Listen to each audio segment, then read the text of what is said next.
working? It's working! Hey everybody! Welcome back to Roll for Damage. We are playing The Scales Above tonight, which is a Rise of Tiamat adventure. There's some twists and turns there that aren't quite from the book. These guys aren't exactly playing the good guys. They never really have been the good guys. I've done nothing wrong. That's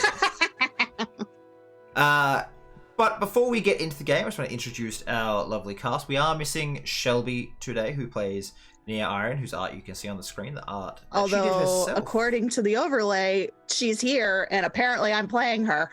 Yep, you are Nia Iron, apparently. I'll fix that while you guys are doing your cool.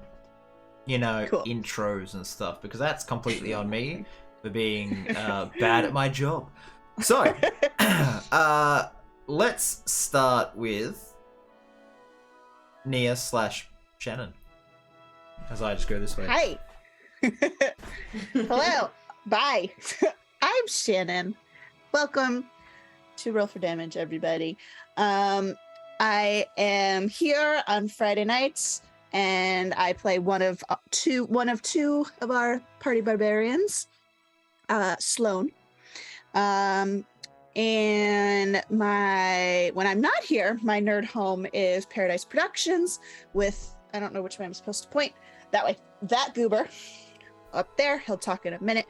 And we play D&D on Monday nights. Over there, I play Scarlet, our party rogue.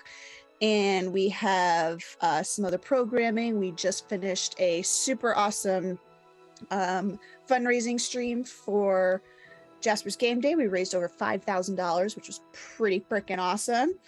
And we'll be going to the New Jersey Web Fest next month, and literally a month, to go celebrate our Advantage of Paradise that was selected for the film festival. So we're very excited about that. Oh, and I'm our community manager. I didn't forget. And Shannon was nominated for best cosplay and makeup for the series. Really? I'm very excited. Yes. And we were nominated overall for outstanding actual play, best ensemble cast, best art, best overlay. Got a couple of things that we're hoping to take home an award for. So we'll see. So we are currently an award nominated actual play stream. We should change our Twitter bio. Award nominated. You should. I'm gonna do that right now. All right. You go, Sean. Next up, we'll no, you don't get to. Oh, We'll go sorry. with Sarah to break up the monopoly that Paradise has here. But they're such lovely people. Thank you, Sarah. You're welcome. Hi, Did you say everybody. Sean? Sorry, Sarah. Go ahead. Shush, Sean. Suffer in silence over there. Hi, everybody. I'm Sarah or Shro. Sorry, I'm still recovering from COVID, so every now and then I'll sound a bit bubbly. I'm really sorry. I am here this day, exclusively, unless someone else wants to borrow me. But at the moment, I'm here just for these beautiful, lovely people. And I play our second barbarian in the crew. Not the first one, the second one. I'm here as the tag along. So I'm technically not the best. We're both amazing. There's no competition She's here. so lovely. So yeah, I play the second barbarian in the crew. I play Tig, who's a wild elf barbarian who's amalgamated with a treant. And is really not very smart. She's about as smart as you'd expect a plant to be. But she's just so full of heart and soul. So everything is very well-meaning. Yeah, that's me. And I will pass it over to Sean that-a-way. Hi, my name is Sean. I occasionly am a bad dad in these Roll for Damage games. And our timey-wimey wizard boy, Oryx Solaris, who has recently acquired something he had lost, and maybe we'll be less of a bad dad because of it. But I'm Sean, a human being, a real live one too, from Paradise Productions, where I am the creative director and I direct things creatively, like our lovely community manager, and I DM there, and I play games on Wednesdays. I am getting better at doing it more consistently. And we do the Power Hour on Sundays, where me and Shannon bully each other and recap our Lovingly. actual play show. Yes, it's very loving. And we're in the end game of our campaign. It'll be the first time me and Shannon are finishing a campaign, so it's gonna be very emotional. I can't deal. I'm gonna kill all of them. Yes. Yes. I saw a TikTok earlier from XP to level 3's Jacob, and it was so funny because he was talking. It was about him ending a campaign after 5 years, and how it's like so many stories have been told that it's totally okay if I kill all of the party in the last session. It was really good. Please don't kill Scarlet, please. We'll see. I mean, that's up to you, really. At the end of the day. He says that, but Yeah, right. All DMs say that right before they kill your character.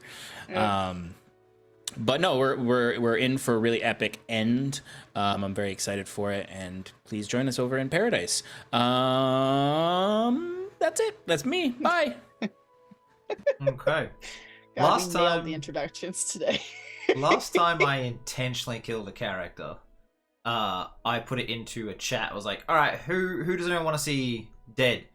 And someone just like jokingly was like, Tig. So I killed Tig. And they were like, wait, what? That was serious? So yeah, you can I'd like to see some moida in your game, Sean. Go nuts. Kill a I've character. killed half the party at least once. Have you killed half the party at the same time? No. I've come close. It's very close, but no. There's always We time came for really new close things. when Timber first transformed into Lou. Almost all of you were down. Yeah, that was bad. But I killed Scarlet, I killed Curon, I killed Wiswick. They're all back, but that was because of the story. Okay. All right. Well, hi. My name's Nova. I'll be the DM today. Hi. Hi. Hi. morning. Drink my coffee, Sean. Do the Hi. No. All right, folks.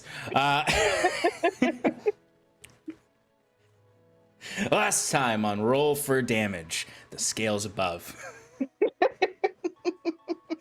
Nova's taking deep breaths, holding in. Yep. I will be hearing about this later. Have mercy. Could be asleep right now.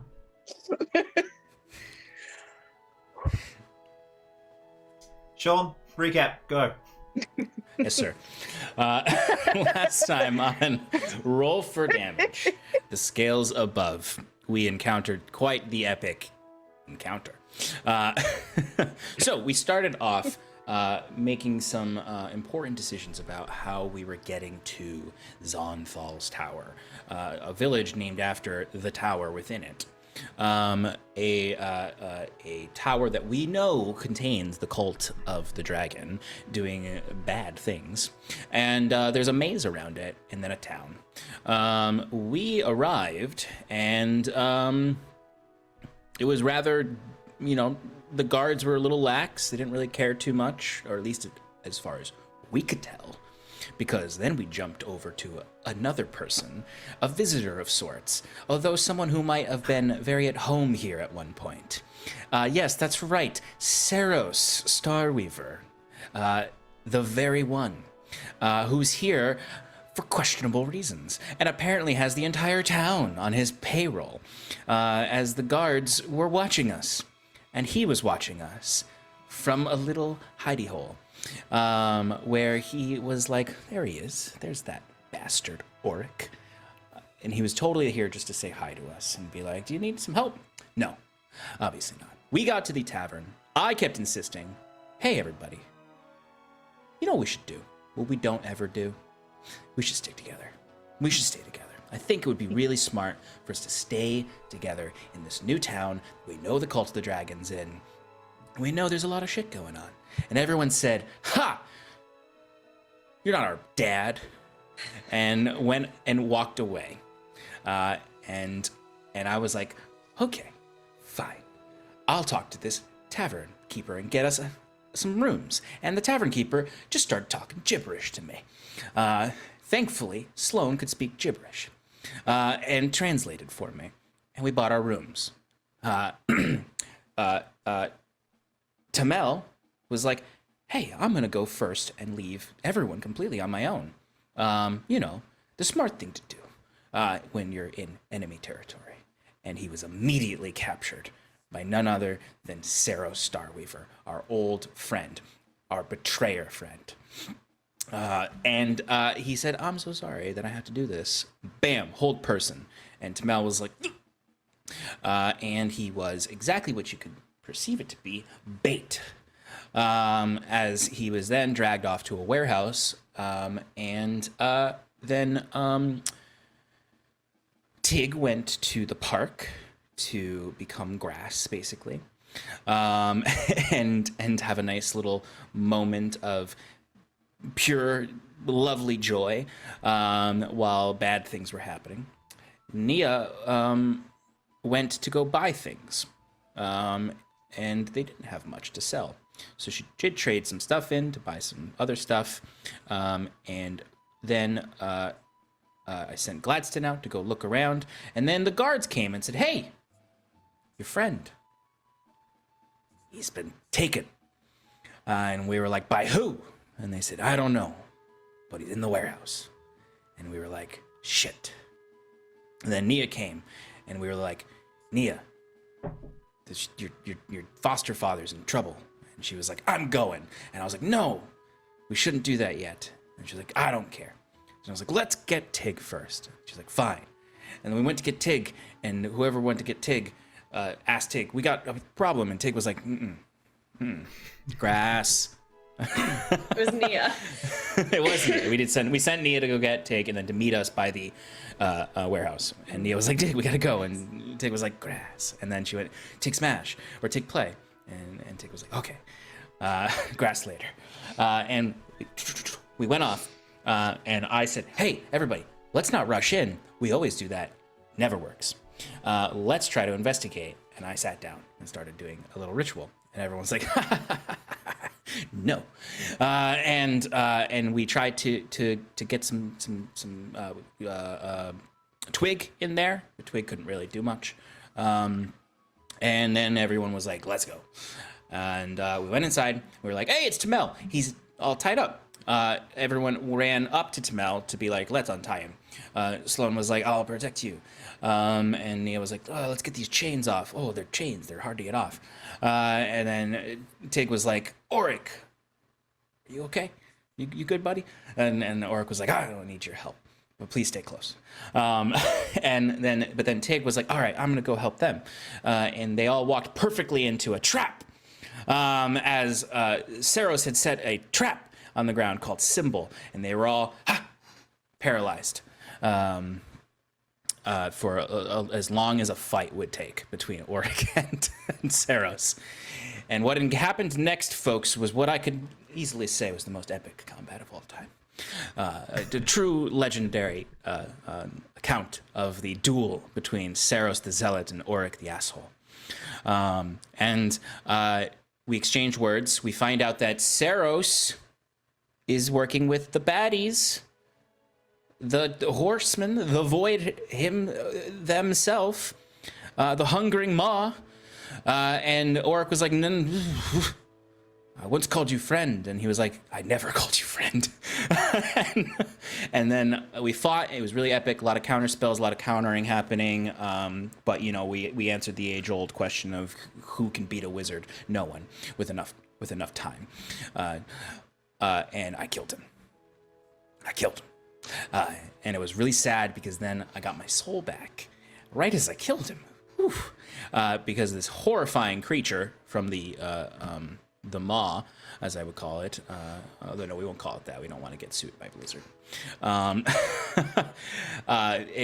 Some creature with a goth at the end of its name, because those are the worst creatures, was like, "Do you really think you can challenge me, General of the Void?" And I was like, "No, I'm dying, but they can." And all my friends were like, "Wow, we're unparalyzed." And then he was like, "Bleh," and he took 1% of my soul, and I had 99% of my soul. And then I was sad because I killed a person who I, despite how little he liked me, liked very much.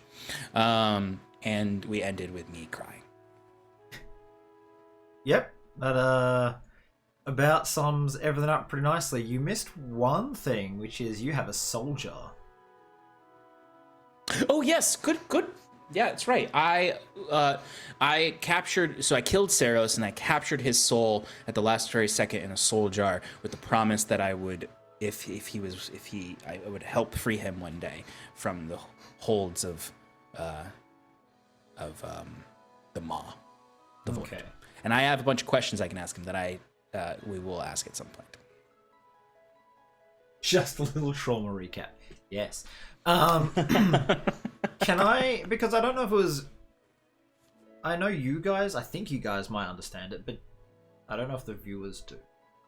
Do you know how and why you got your soul back? Well, wasn't it because it was a promise that War Daddy made me? Yeah. So, there's Well, that. the Void has my soul. Or he had. Was one of the ones who had so, it. So I don't know, mixing up trouble. Yeah, the War Daddy used his power, a lot of his power, to sort of manipulate the It's like a Void show of good little faith. bit, and took Oric's soul and effectively placed it within Saros, because Saros is just getting lots and lots of energy and power from the Void at all times, so it was easy to sort of like hide that flow of energy, a soul within that flow That of is energy. very cool. So it was taxing, and War Daddy is now, I call him War Daddy all the time now. At least you're not calling him in character like I keep doing. I don't think War Daddy can do that. That was hilarious. Oh no. War Daddy has made some pretty big enemies doing that, so we'll see how it goes for you, Shannon. Since He did it for me. Yeah, he did. His And the very valuable ally in Oryx Solaris. yes. Okay, so I'll move a little bit closer, open up my notes, and we'll start with a change of music. Nope, I can't change the music. Oh yeah, I can. One moment. Or this is way too upbeat for what is going on right now. Why is Sirenscape so slow? Thank you, Sirenscape, for the music. It's real good. Just right now, my computer's running a little slow. There's a lot going on. So we'll go with this. So as we start today's session, you sit in the aftermath of the battle. In its wake, the townspeople around the area have fled to the outer farms. That you guys made a lot of noise. Those that remain are shutting their doors against you. You can see people looking out every now and again, like watching to see what is happening. But the town is almost silent. Damage from your battle affected more than just the warehouse you were in. Pieces of it, of wood and stone, have crashed through adjacent buildings from your spells, and the forces both manifested. You are on your knees, I believe, just outside the door, with near inside looking after Tamel, and Sloane and Tig looking up. I think I ran after him. Yeah, that would make sense. Yeah, I think you ran out. I was like, wait, let me end the session here. Yeah. So yes. Sloan, as you reach Auric, what would you like to do?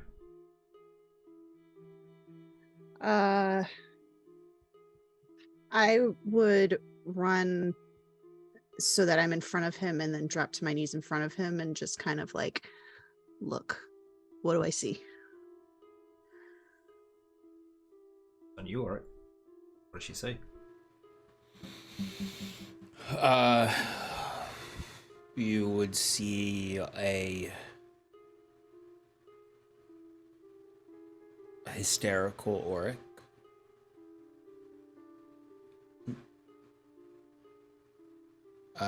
Overwhelmed, clutching at a ornate jar in his hands.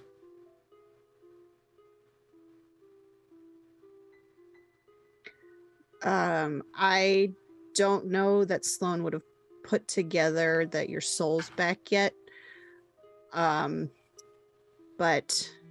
seeing the way that you are reacting right now, just big barbarian hug. Just gonna wrap you up in a hug and just keep saying over and over, like, you are safe. It is okay. We're going to figure it out. You are safe. You're safe.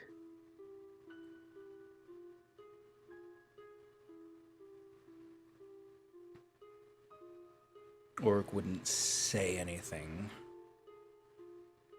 He would curl up into her arms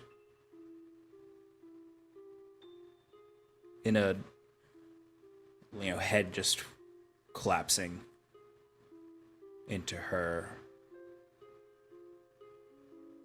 just sort of rocking back and forth, not saying anything, just sort of, and not really like, it's not like, he's not like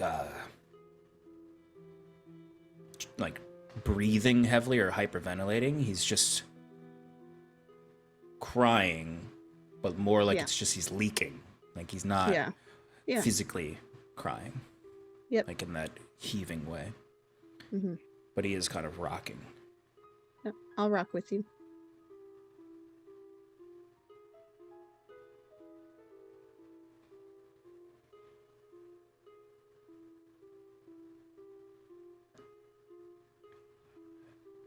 I'm sorry. Help?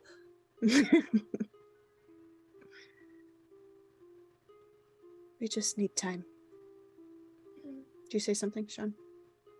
Yeah, he just starts to mutter quietly. I'm sorry. I'm sorry. There will be time for that. Just feel what you're feeling. We can talk later.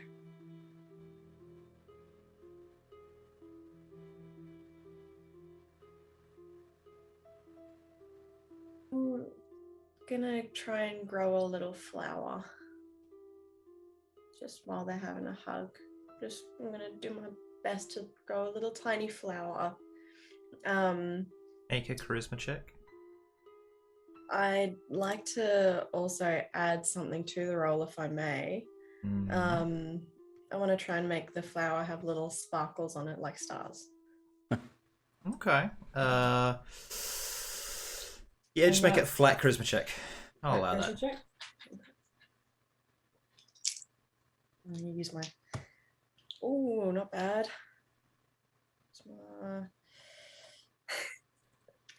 I'll give it a 15. All right, that'll do. Yeah. Okay. You just like hold a finger up and just whoop, little flower pops up. And Auric, you see Twigger's kind of walked up and he's like going through one of the bags on your hips. He pulls out a little set of like matches or flint, and he starts gathering some of the little sticks together. And he just lights a little fire. He's going to take a petal from the flower that you, I assume, offer Auric. Yeah. I was gonna actually give it to Twig and get him to like. All right, well, Twig will take it. Honestly, before Twig can run over and grab the flower, and after he has his little Rummage. situation going on, Orc would stand up out of Sloane's arms, and he, as Tig starts growing that flower from her finger. He wouldn't wait for her to give it to him. He would walk up and take it and give her a hug. I remember you. You remember Tig? Yeah. So long ago. I'm just gonna grab him by the face and be like, look him right in his eyes and be like, you magic man, forest magic man, or just magic man? Because you say magic man. Yes, forest magic man. The swamps. What? But you're still magic man. Yes. Oh. There's tears splash from his cheeks. You okay? No. Why is your face leaking?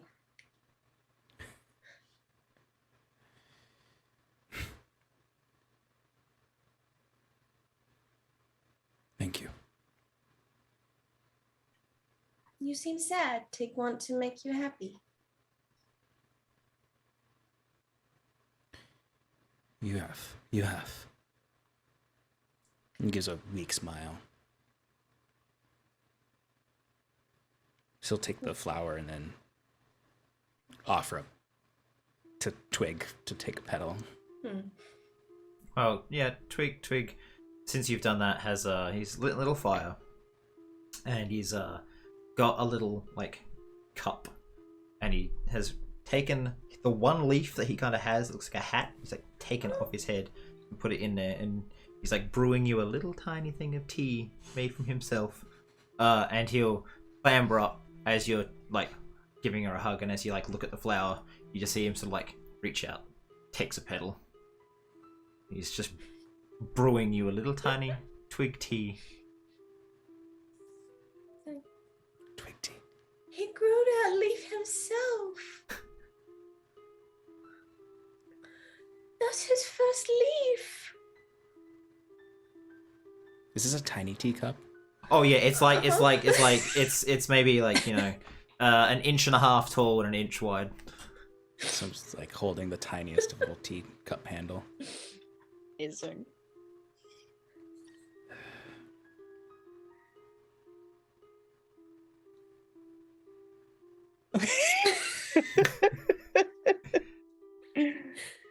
How is it? Nova, how's the tea? How's the twig tea?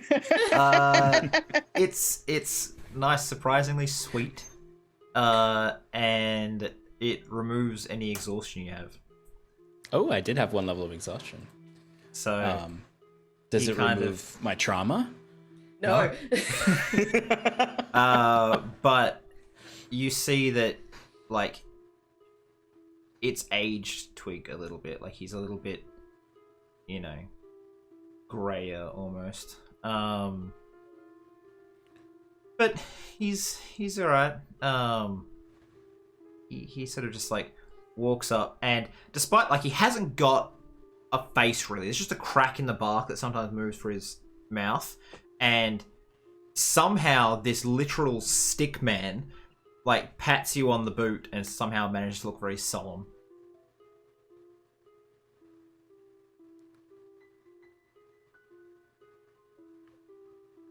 Oric would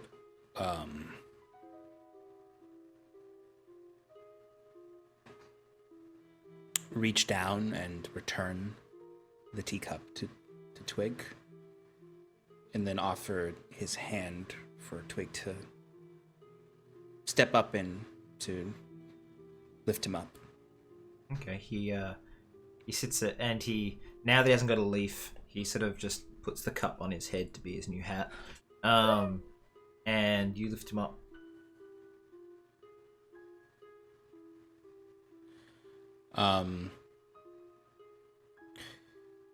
Do I feel anything from Twig as far as emotions through my empathic abilities? You're not feeling echoes anymore. You have your own soul. Oh, they don't So- rebound off of me. I'm gonna miss those. Okay. Well, in that case, Oric will just sort of give a gracious nod to Twig. Most noble of creatures. And hand him over to Tig.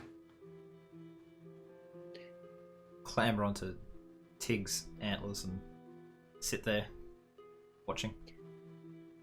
I'll look to Sloane after this. And with his face, what little of the sorrow was erased by the warmth of Tig and Twig bleeds away as Oric, for probably one of the first times in his life, looks a little old and tired as he looks to Sloane, and just the way his eyebrows furrow and the way he half smiles and frowns creates these age lines. So he'll just say, I've done so much to hurt you.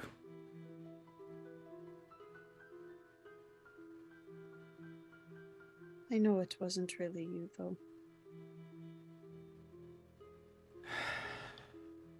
But it was. And it wasn't.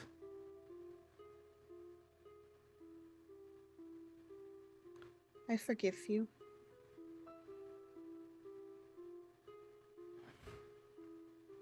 I won't say it's okay, because it wasn't okay, but I forgive you. Are you back now? I think so.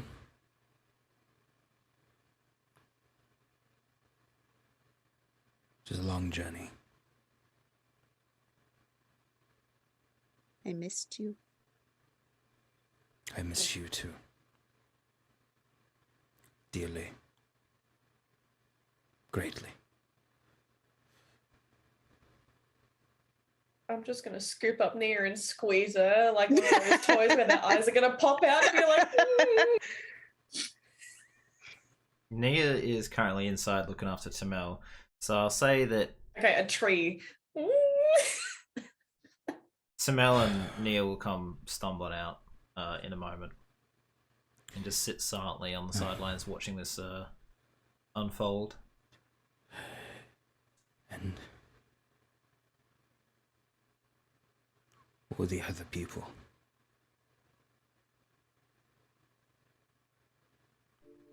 Why don't we take this inside? We have rooms, right? Let's go inside. Come on, and I'll take your. He I'll just starts take your to hand. fumble like Yep. names out of. Yep. I'll just take your hand and lead you inside to the rooms that we purchased, and kind of beckoning to the others as well. I would probably help out with moving some of the rubble and stuff like that and helping the people outside, because I don't think there's much Tig can do to help this situation, because Tig's still kind of confused about Oric because she doesn't know really what happened there. So I'm gonna be like, I helped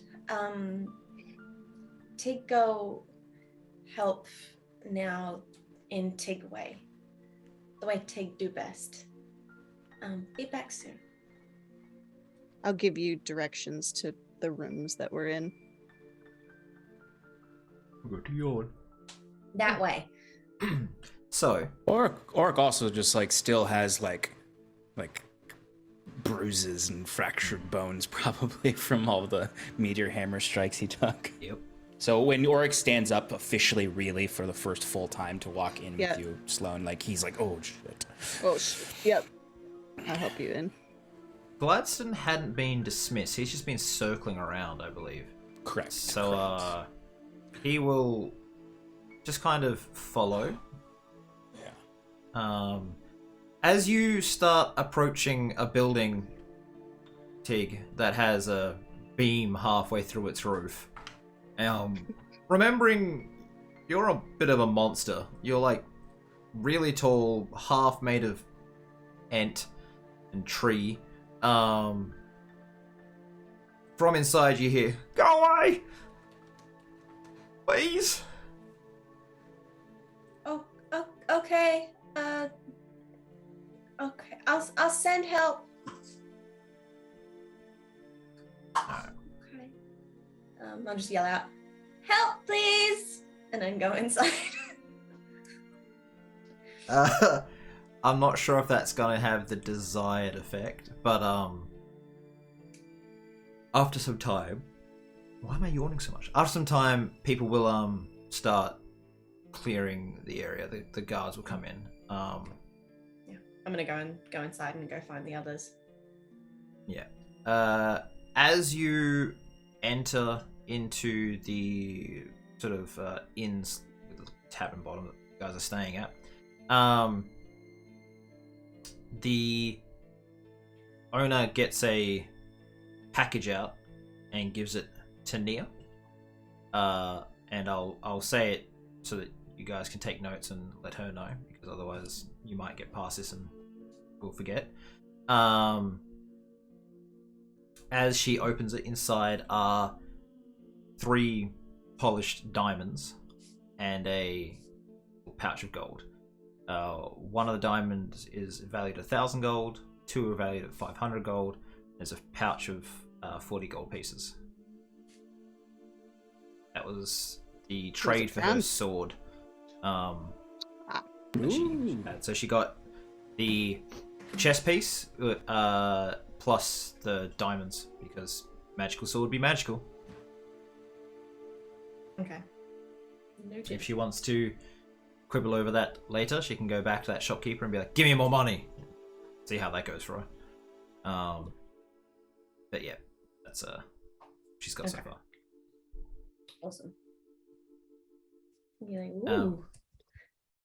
And the owner sort of looks you like, "You go cause him in trouble." No. Huh. Food, drink. What? No. Look for my friend. And this is, like, he says this to all of you as you kind of walk in, by the way, not just Tig. Okay, cool.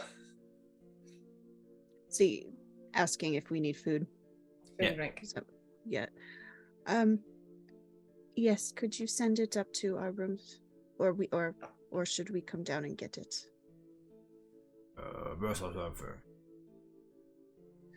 gonna need that again.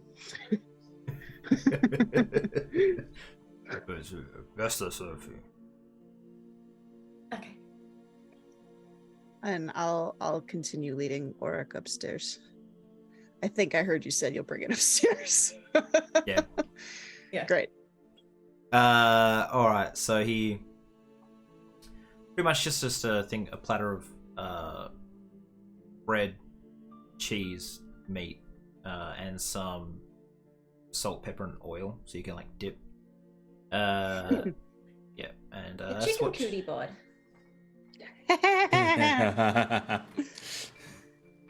I once we have that upstairs, I think I would have put together like a little open faced sandwich for Oric, and just like a little bread, a little meat, a little cheese, and just been like, eat. And then using whatever I have, like, do I have a healing? No, I don't. Just maybe like I would have found, if you'll let me, I'll find like some bandages or something, and just kind of like roughly attending to wounds and stuff. Bandages might be hard, but bed sheets aren't. Great, I'll make bandages. That's what I thought. Oric would as she's doing this, Oric would raise his hand to stop her. There's no need. And he'll just kind of start moving his hand over his own chest. And we'll use two of his. We'll use some healing words, and just he'd be whispering in Sylvan as you'd watch like his very bruised chest, as the some bones and you can visibly see them under the skin, just in awkward, moving backwards and forwards in time, and just as his ribs are put back together, and the bruising reverses, the bruising leeches back into the body. Mm-hmm. Yeah, you got it. Because I've always said healing in my world is it kind of hurts. It sucks. It mentally drains you to be put through damage and healed again. This is my favorite. And you are legitimately rearranging bones. Yeah. I didn't roll well, but I do a plus 12. So I got a 15. Wow. All right. Resilient feat. When you sleep tonight, you actually sleep tonight.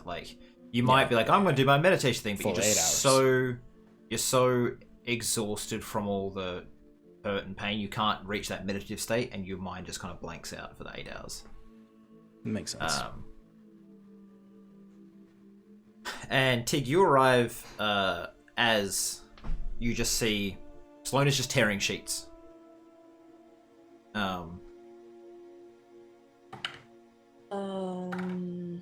I'm making bandages. Why? Well, I was going to use them for Oric, but he said no, so now we have them for if anybody else needs them. Do you need one? Are you hurt anywhere? No, Tig is tree, so Tig doesn't bleed. It's okay. And Tig just grow back. So if Tig lose an arm, it just grow back. Because Tig said so. That is his. I point down to the reception area, his. Yeah, yes, I know. We need new ones?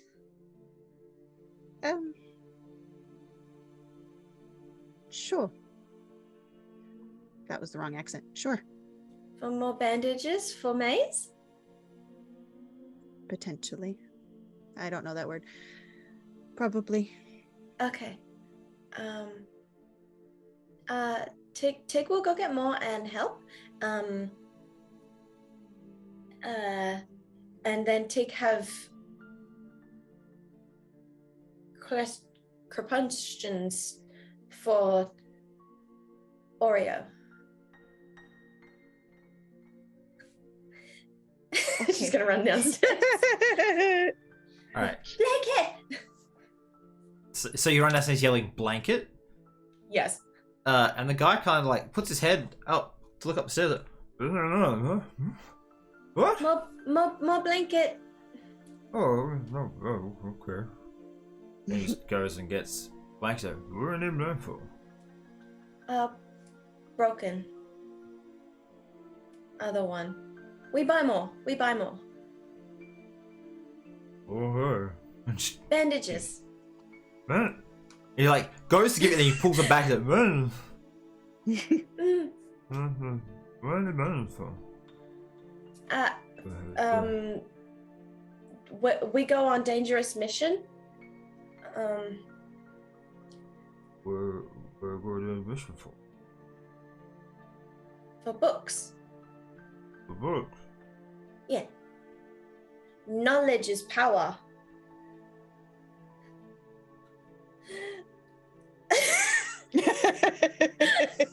Knowledge is power. And power is strong and dangerous. So we need bandages for a dangerous mission to get power. Every time you're pointing towards the tower? Yes. Okay, he's You didn't make a mirror Uh-huh. Yeah, 2 gold. Okay.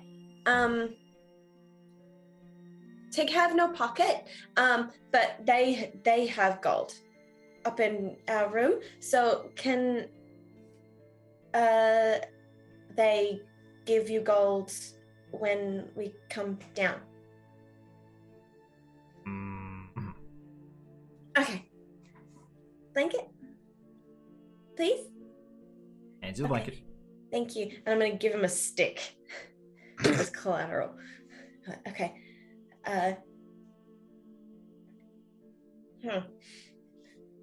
Wait. I don't run upstairs. Oh. Now I have 2 sticks. And I'm gonna run upstairs. Be like, open the door. Blanket. We owe 2 gold. For what? The blanket? Yeah. Expensive sheet. It's okay. Tig make it less. Tig gave a stick. And he broke, so now has 2 stick. So Tig actually made it less gold. So Okay. okay, now we have bandages for adventure and we can go.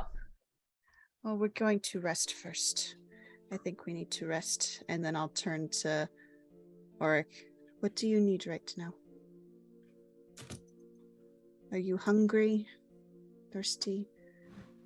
Do you just need to rest? Do you need to talk? What do you need?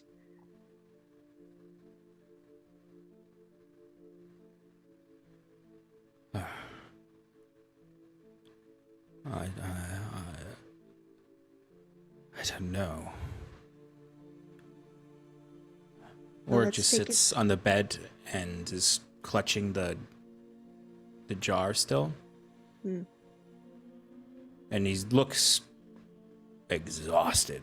Bags under his eyes. The healing has crunched him a little bit and stiffened him.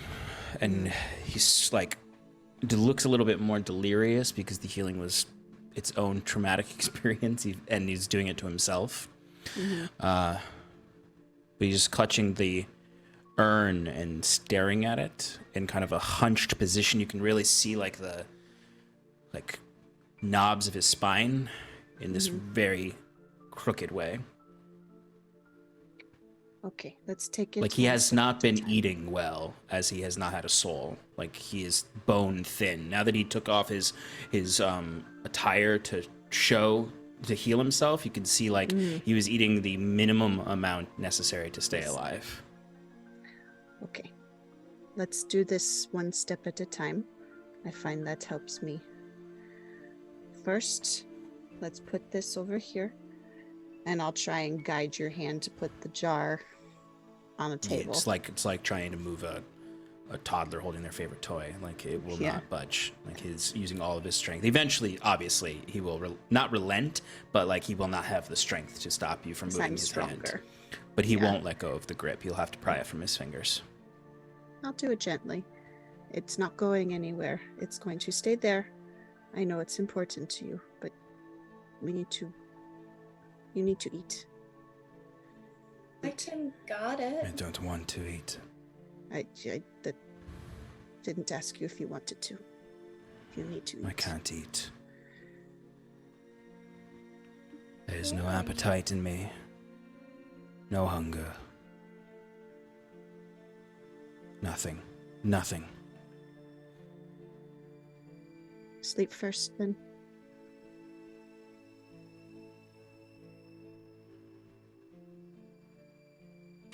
Sleep first.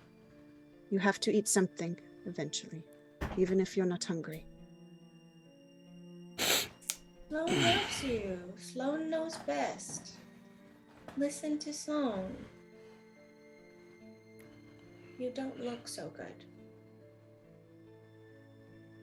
I'll help you lie down.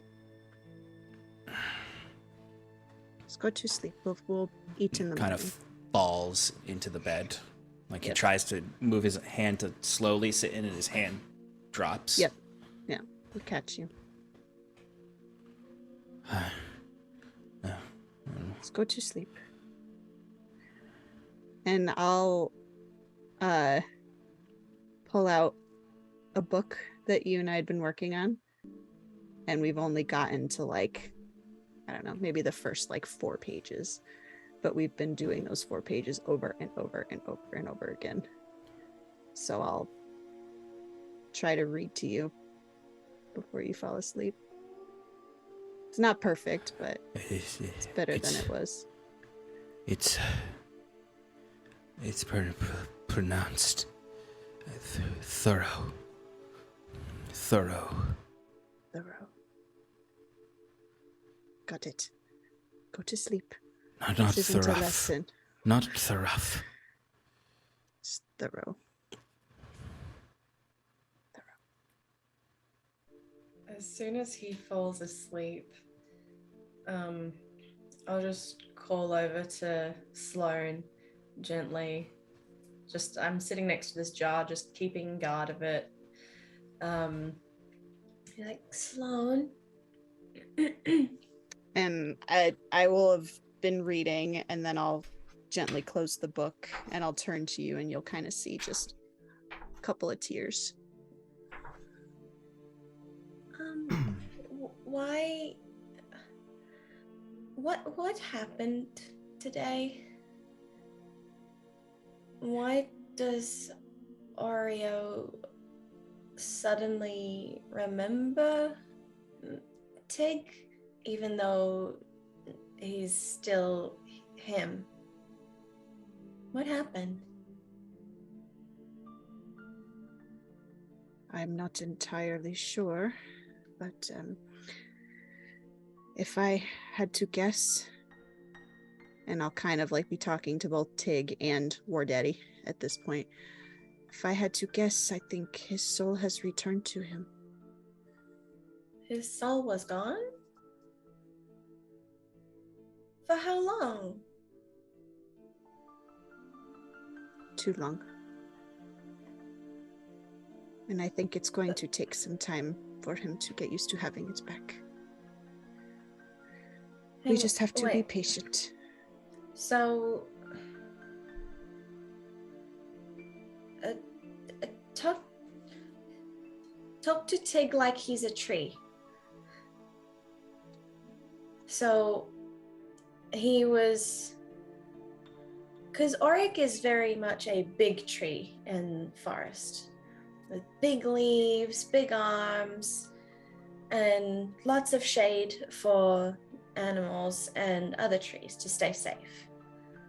And then he sort of got sick and was a hollow tree, but now all other trees like Tig and Sloane are around him, and now he is back to being a wake tree. He's growing again. He's growing again. Okay. But why did his soul go away? What did he do? He's so nice. Do I know? Do you know? I don't know. Auric told them. Auric did tell them. He told you, I could tell you. He told you that because Solus Auric was like, of course I did this. It was when he was meddling with the eye, and he cast Identify on it. Identify. And it opened up a link to the void that allowed the void to snatch him up. I will relay that to you. Okay. You also watch as Gladstone lands on Auric's chest lightly. And Gladstone's eyes glow this deep purple that gets brighter and brighter. Almost blinding white light. Can I get you to make a wisdom save at disadvantage, Auric, since you are asleep? Mm-hmm.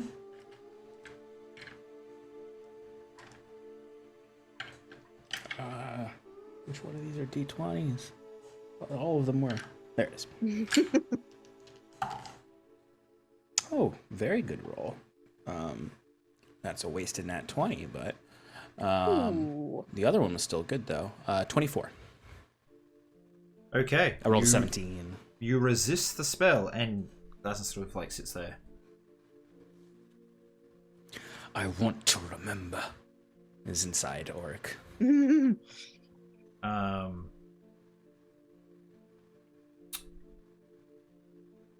I know there's a spell that lets you communicate in your dreams. I don't think Glaston would know it though. It's called Dream.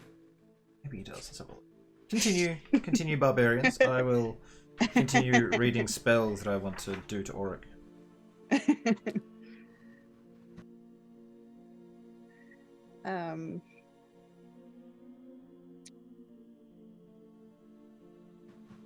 No, I'm I think the last thing was Tig getting excited about him growing. Yeah. growing Okay, again. so he's yeah. growing again, and then I asked, what did he do to lose his soul? Ah. Oh, and then you told her that, and then we did the Yeah. Gladstone thing. Okay, so someone stole it from him. And it was the dark place where Tig's old magic man was eaten up. Tig, how do you know Oric? Oh, Tig found him in forest. I found him in a forest. Me too. No, No. so Tig was just going for a walk, and then she appeared in a forest with a piece of paper that she couldn't read.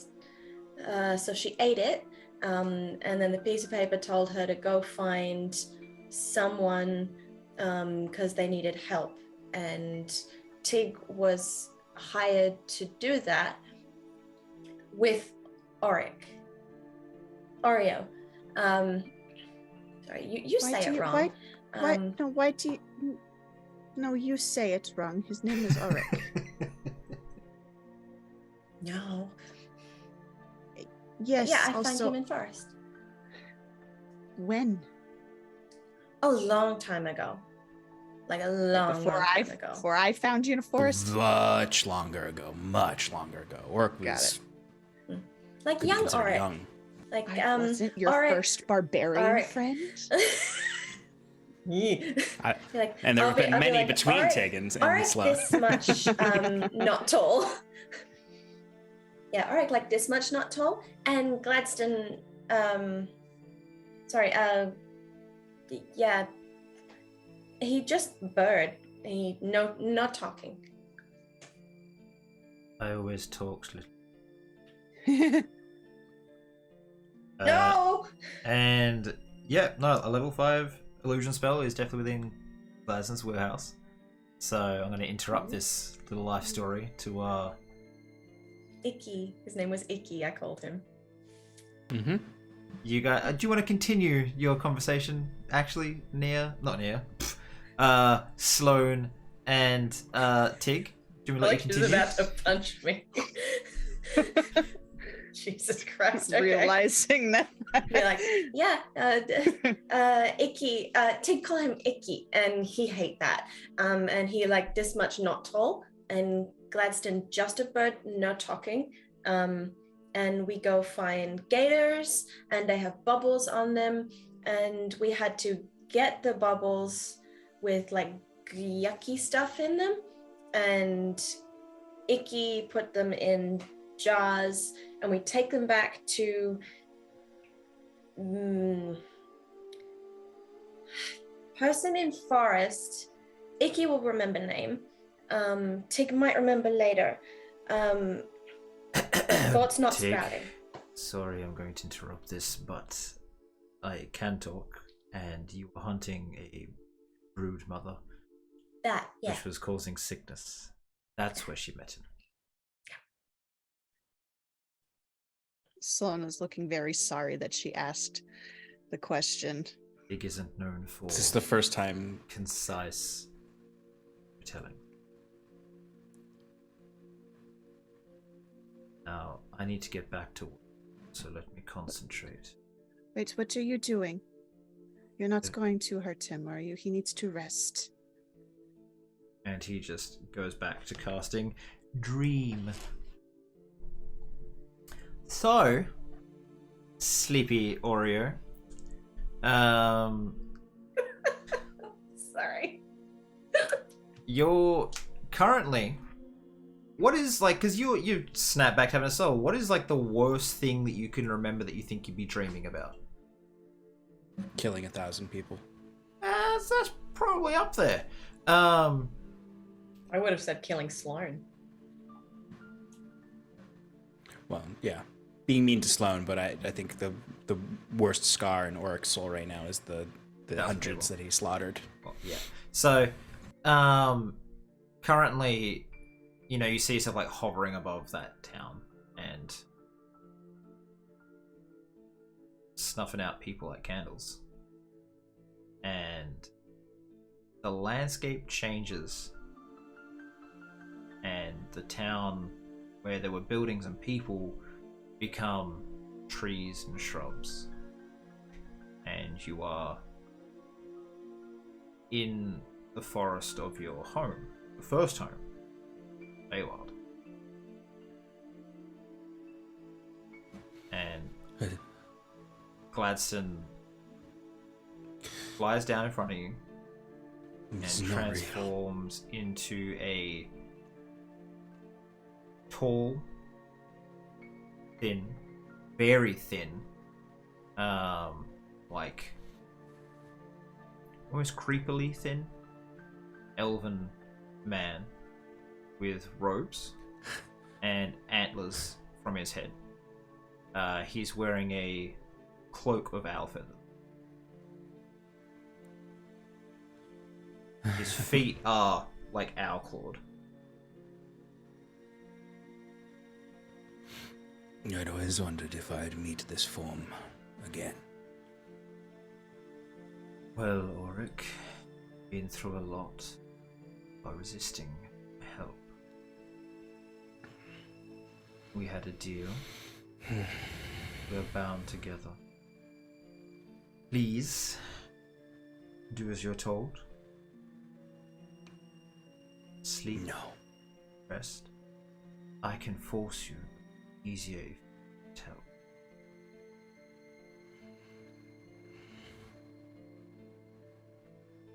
No.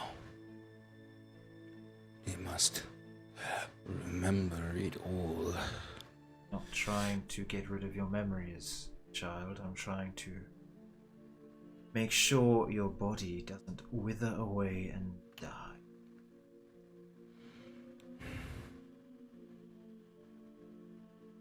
These mortals have ruined me. And yourself.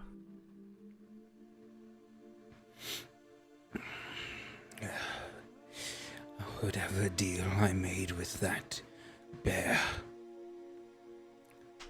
their voices are like wriggling creatures under my skin. Their agony. As they should be.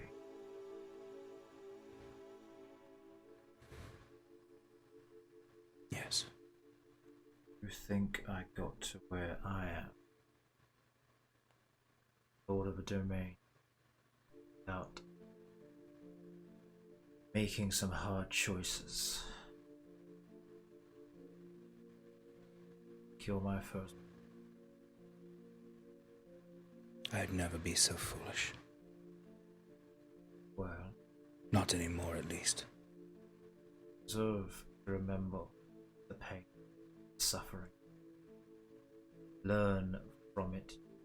Don't be so weak as to give up. I thought more of it, but let me make you while you are asleep, so you do not perish in them. That's all I wish to do.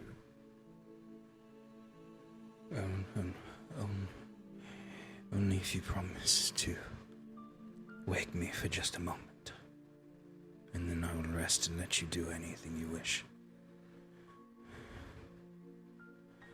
But after they are asleep. I will make a deal. Eat. I will wake you. Sleep. I will not touch your dreams.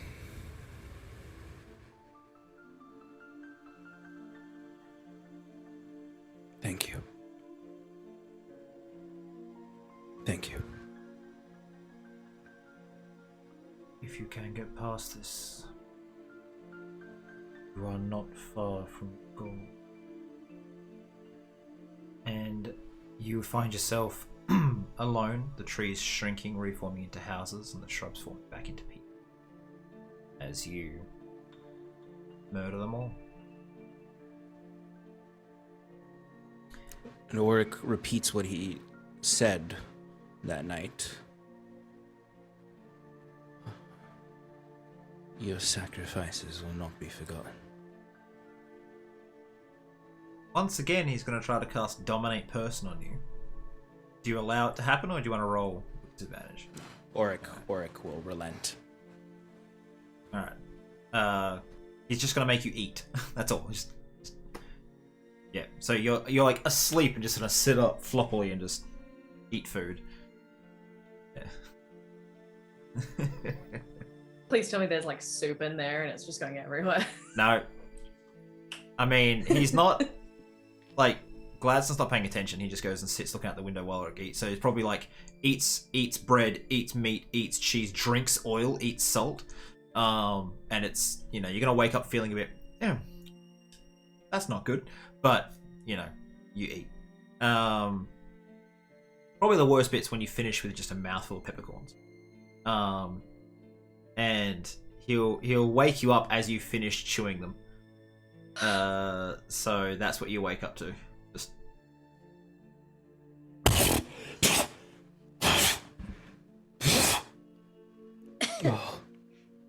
Are we up still?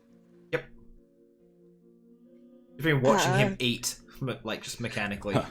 Oric did request for him to wake him up after they had gone to sleep, but it's okay. Yeah, if that's he what didn't. I'm asking. Oh. I'm happy to still be asleep. Right, con. Tell you what, make a perception check at disadvantage to see if you woke up to the I would wake coughing up and spitting snorting. peppercorns out. Yeah. Well, I was guarding the jar actually, so. What'd you say, perception? Mhm. 12. Yeah. At disadvantage? Sleep. Yep. Slumped in the perception, chair with the book. in my hand. 17. Alright, so Tig is awake now. And Sloan is sleeping. Or if when Oric sees Twig, he would very weakly sit up in the bed and like off the side, so his legs are hanging, clutching the blanket and sheet as if it's a robe almost. And he just looks at her and goes, and just like one hand like this, and then just goes like this.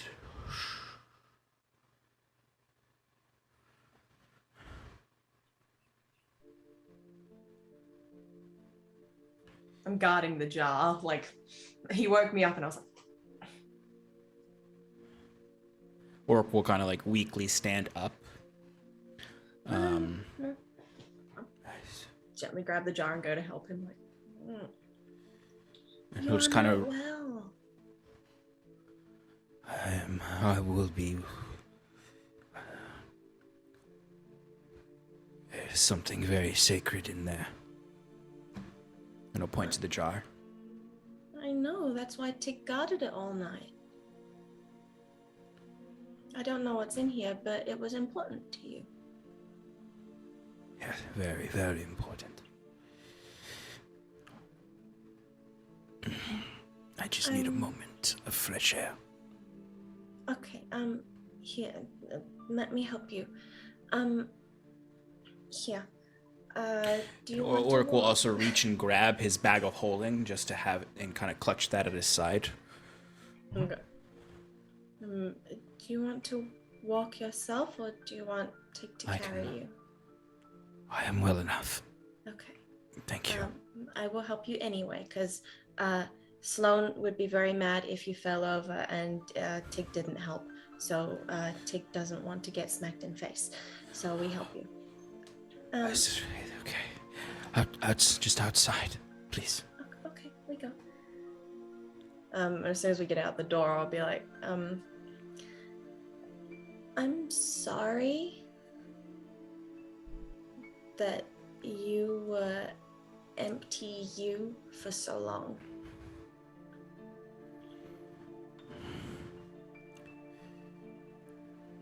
Thank you. Thank you.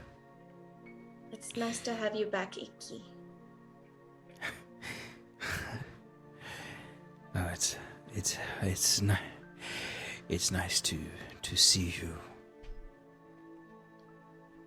As you go out the door and say this, you go down the stairs. I know you kind of sit outside, but something I was going to do. Right. Because it's not too late yet. Like, it's maybe 10 o'clock at night. The innkeeper, as you walk past it, holds up 3, like, just sacks. Above you. Thank you. Pardon? I told him we were going on a dangerous adventure, and he asked if we needed satchels for the adventure. So he, and I said yes. That's why it costs 2 gold for blankets and for satchels. Blankets and satchels. Take help. Yes. Tig just Take not help. good with words. Thank you. Thank you. And I'll grab the bags and we come back with gold. Hang on. Go. Here. Oh, gold now. Yeah. And Oric actually does have his bag holding, so he does take the 2 gold out. Here you go, sir. Very much. That's the way. Thank you. No worries. So Take Oric outside. Just can you sit with me for a bit? Mm-hmm. I can go get Sloan if you prefer. No, it's okay. Oh, okay. I'll just sit next to him like... yeah, that's Sloan. He prefers her. Don't you fucking dare. Oric would just sort of like very much so like Oric just wants to sit with Tig. He does not say anything, as he is also going to use this short time with Tig to take a short rest to do a quick arcane recovery. To gain some spell slots back. Yep, if you do that, Gladstone will come and fly down next to you, and like just knock his beak on the wood. So if you're well enough to do that, maybe I can repeat the message I was given when you told me to scout the tower. It seemed not important given circumstances, or less important. Yes, I'm well enough. There was a man in a robe, purple robe, on a high balcony holding a blue mask shaped like a dragon. Called out, and his voice changes to, "Ow! I saw your master in the town! The others did too!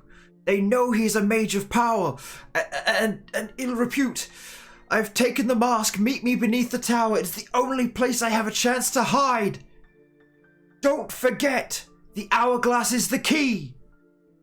And then goes back to Gladstone.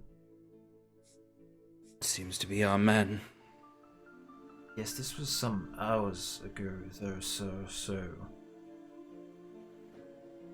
maybe He might be when dead. you wake up in the morning, we should move on quickly. Can you mimic his face? He...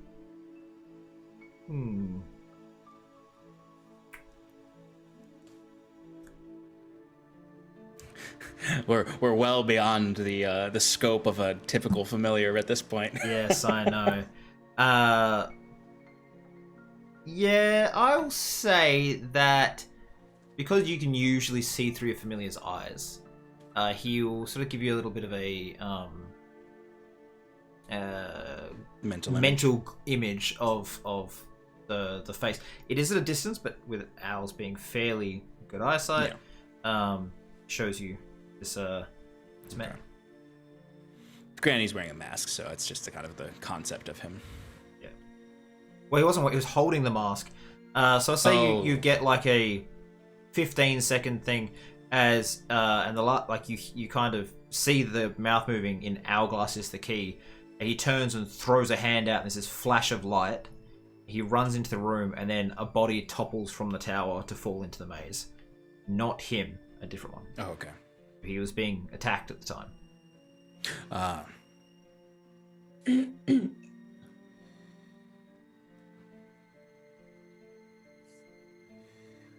Okay, all right.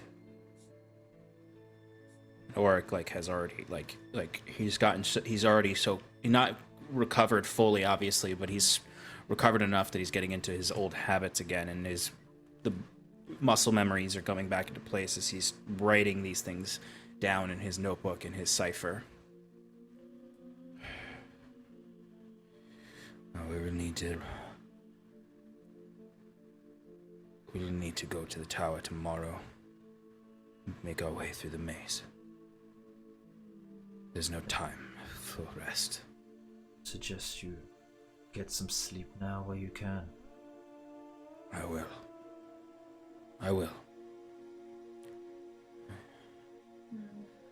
I just have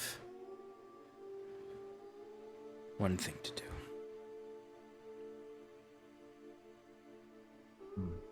Hope the rest of them can sleep. Seen Ian and Tamel wandering town. I'll leave you to. I'm alone, friend. And he will fly back up to the window.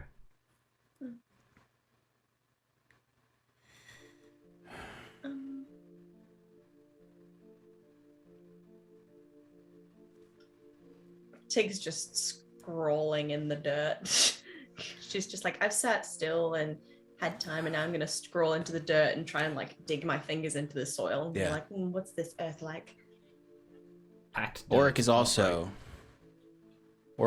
tracing things in the dirt, and he kind of gives you a smile. I'm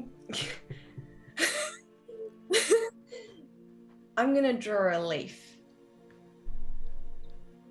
Do you have family, Tig? Someone you love?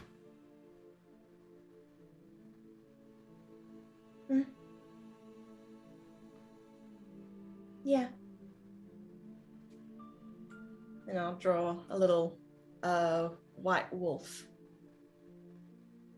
And then a big circle around it. And be like, that's Nissa. Nissa. She used to be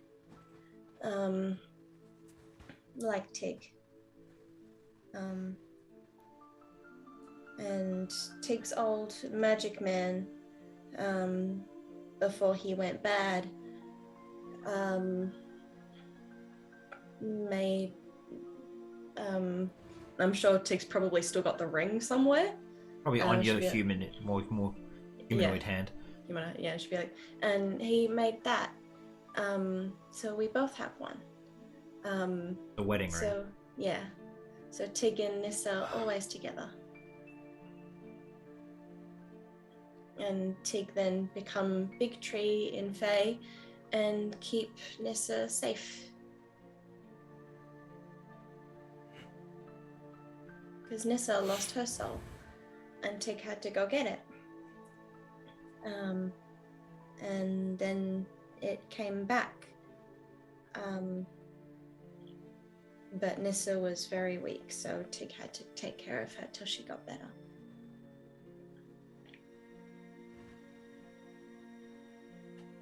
I understand. When you love someone, you make sure that they rest.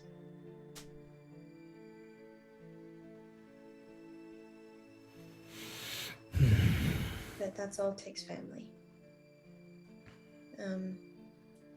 Well, sort of.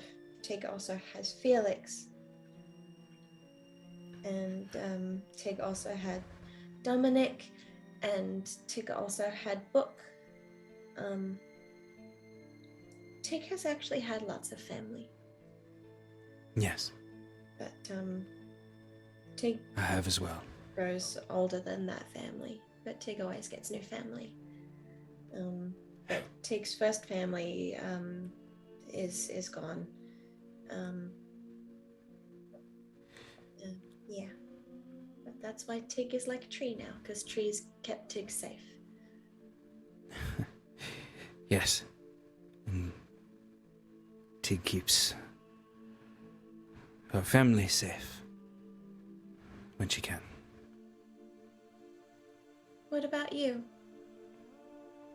I have also had many families. And I also remain like the stars. Far away. But I also lost my first family. And many others. Some might remember more than others. But I've never been so present as now. And you can see he's drawing a person in the sand. Make either a sleight of hand or a performance check there. Work, whichever you prefer. Sleight of hand is 1 point better. For a 12. Okay. It's a fairly crude drawing. Who are you drawing? My daughter. Given what you've been through and how little you've seen of her, it's almost like it's almost blurry around the edges. Like you can't quite picture things how you used to be able to, you know, years ago. Rough. She's pretty. Who's I that? think so.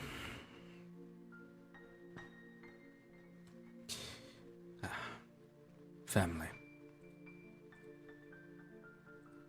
You must really love her if you remember her.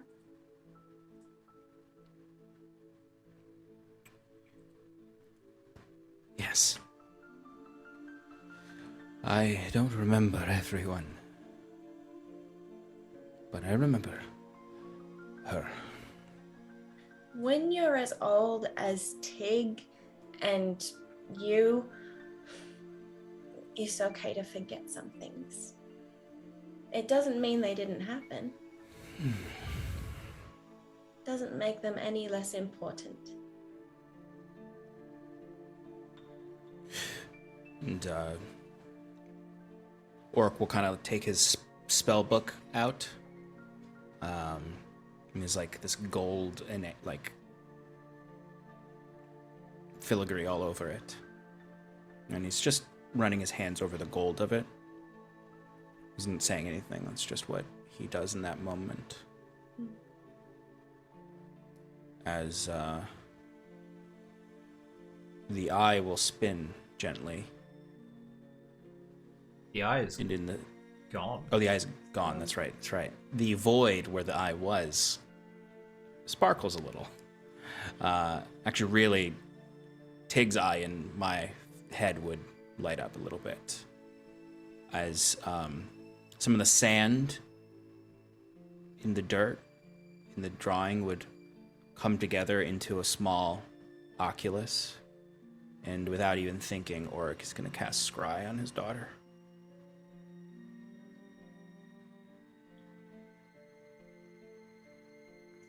Let me see. I have a question for the DM. 6. 6. Is that the answer? No. Okay. It might be. While he's drawing the picture of his daughter, I'd like to try growing a couple of little tiny flowers. I like to grow a few and try and like start growing them so that I could decorate the drawing and give her like a flower crown. Okay. So I wanna be a part of his drawing. You currently lack magical focus, Auric. So, do you have a crystal ball, a silver mirror, or a font filled with holy water? Each of these has to be, whichever one they is worth at least 1,000 gold pieces. I definitely do not have any of that. Hang on a minute. I have an orb. Oh wait, no, that was the eye. I could take that out of my inventory. I just realized I can make water. I forgot about So that. you go to cast, forgetting that your focus is gone and just nothing happens.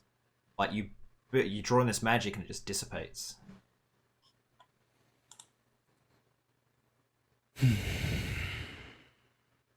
Shannon's back. There's something I need to do with her as well. That's What are you trying to do? Did you forget trying. something? No. Well, yes. I suppose I did. It's let's go inside. Okay. I've grown weary. Okay. Tired. Well, one stop. And this is something I want to do fairly wordlessly, just to minimize the RP of someone who's not here. But when going back, Auric would want to stop whichever room Nia is in. And if she's not there, that's fine. Also, Auric will just step inside. And if she's there, he'll wordlessly hand it to her with just sad eyes. If she's not there, he will place the plate of her arm that had the inscription from her brother.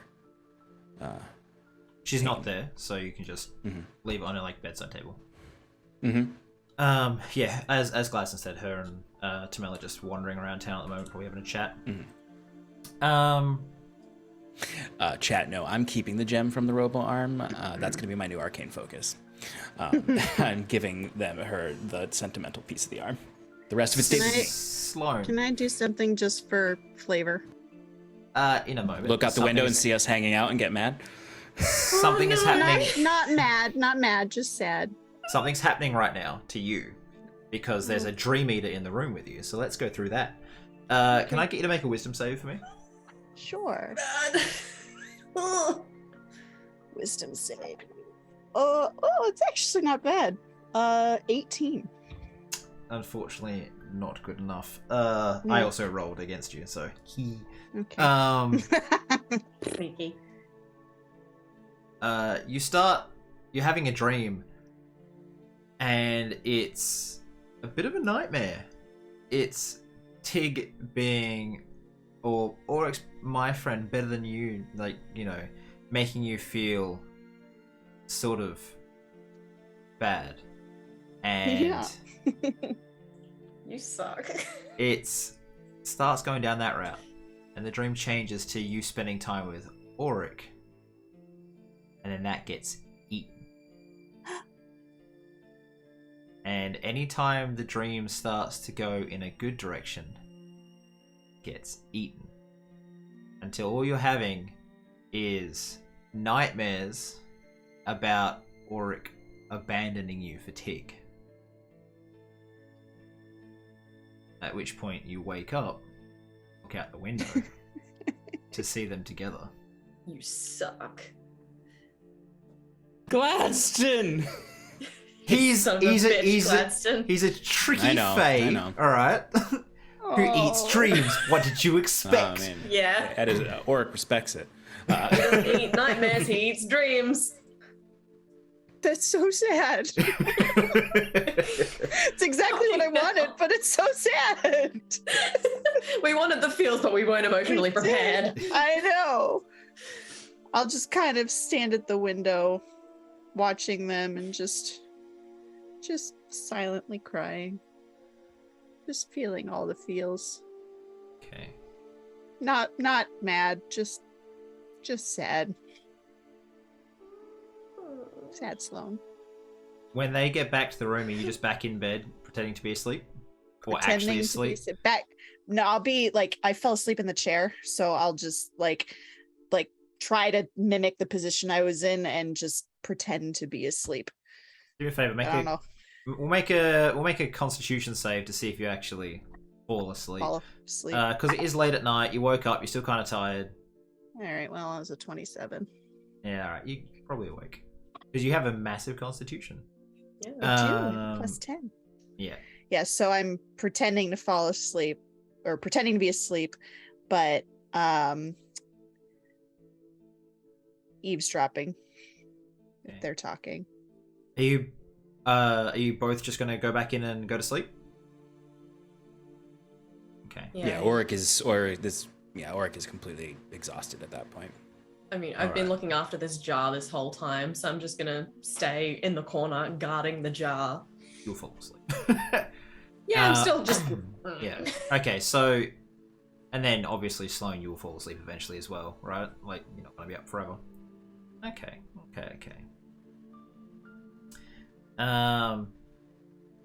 You all fall asleep.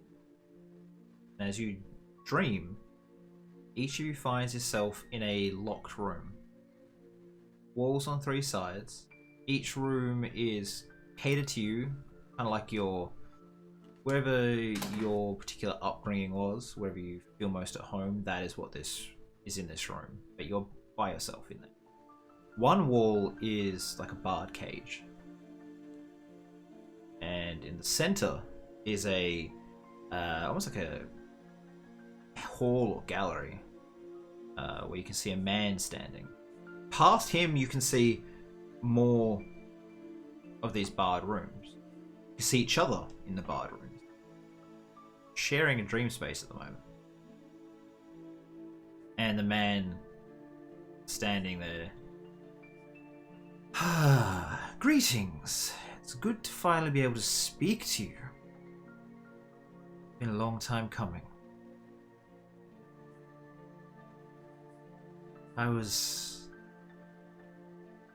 hoping to talk to you sooner. Born from each of you. Sloan, your mighty heart. Nia's not here, still awake. Catching up with Tamel, I don't think she'll be sleeping anytime soon, but her delicate mind. Leaf, also. His agile flesh. The Auric, your eternal soul. I apologize so much for what you lost to get me here. Me to exist, needed to take.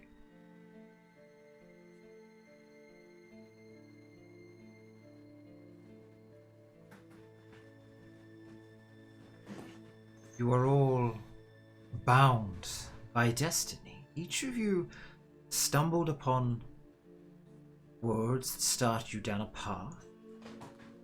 You gathered together, started the motion of events which would allow you to be the ones to end all things, or save them.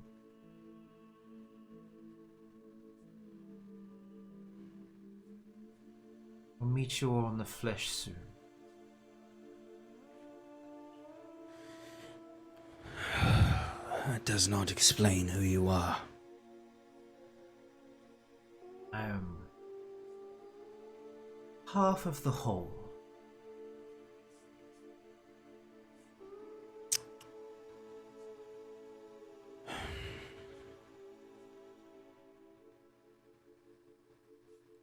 Well, pleasure to meet you.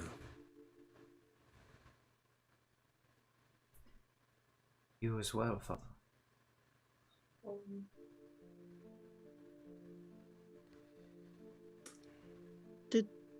Did what?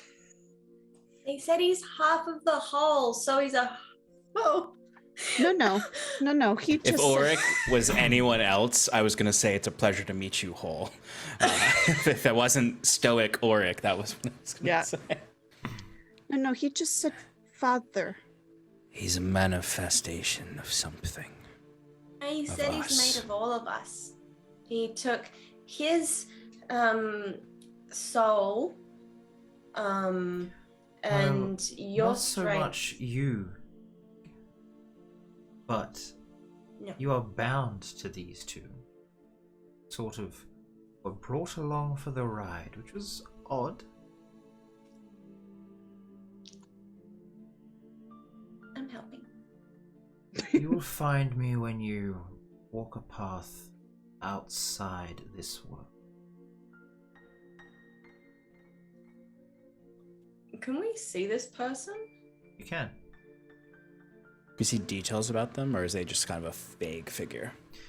He's about 5'10", clean shaven, handsome. He has blood red eyes, dark hair, well dressed, sort of in like a 3-piece suit, but the jacket is like sort of long to, thigh level.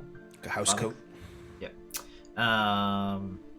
And he's got like a walking stick which has this blood red ruby crowned. It's got a crown of gold around it, which his fingers kind of sit between the spikes of the crown.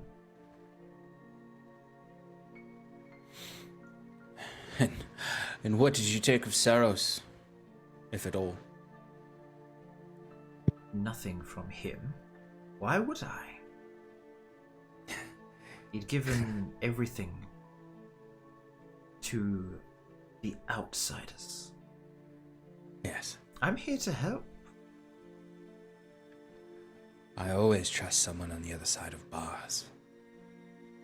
Oh, these bars aren't mine, they're yours. Oh, okay. It makes a certain amount of sense. Can Tig just try and walk through them? You sort of hit it, and as you walk into it, Tig, it is solid. You sort of almost, did you do any force when you tried to walk through them? Were you like quite confident in it, or were you just kind of No, I was very confident. He was just like, they're yours. I was like, oh, okay, so Tig can just walk through it then. That's her logic. Bang into it, Tig, you wake up with a massive headache. So you've effectively just that they are the bars to your mind. Oh, that's the edge of your consciousness that you've just like smashed against. Just walked right into it. You're all just in this dream world, and it's like Tig's just going, oh, okay. I guess I'll leave. Like, ow. Orc will just kind of this is not like him trying to do anything. He'll just look to this creature, this manifestation with a smile, and just kind of knock on the bars with his finger. You may call me Half. That works. You each have come a long way, and I feel need guidance. If you have any questions, anything you must know that could help, that's within my knowledge, I'll answer. But each search for that answer will tax me. So just one each, till we meet again anyway.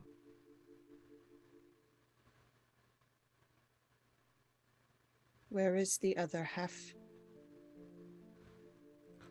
Dead.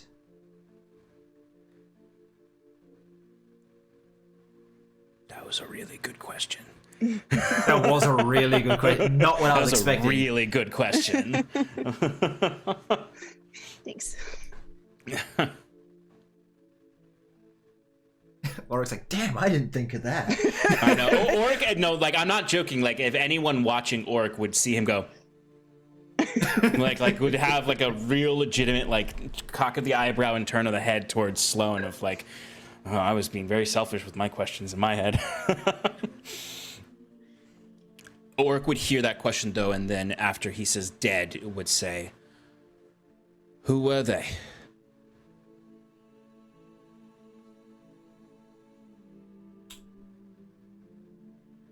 my sister.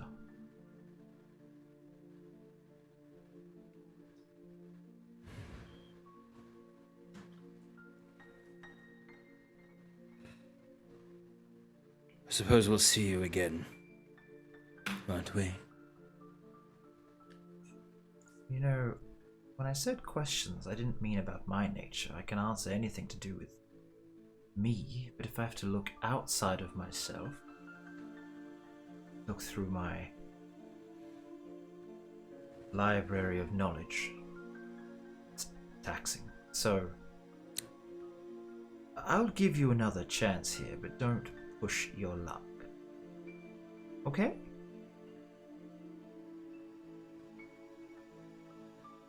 One more time. Is there anything I can do to help you quest your path, your mission, your destiny? Whether that means becoming more in line or king there, Queen in Red, or taking the mantle of power, Oryx Solaris, Lord of the Wind.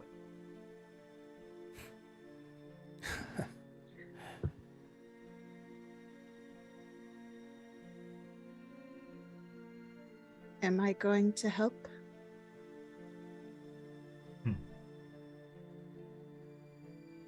That is up to you. There are paths ahead of you that you could take. Paths which lead to a victory, but a bloody death for yourself and some of your friends. A path that leads to buying time, years in fact, for a true resolution to be found, but you would perhaps lose yourself in the process.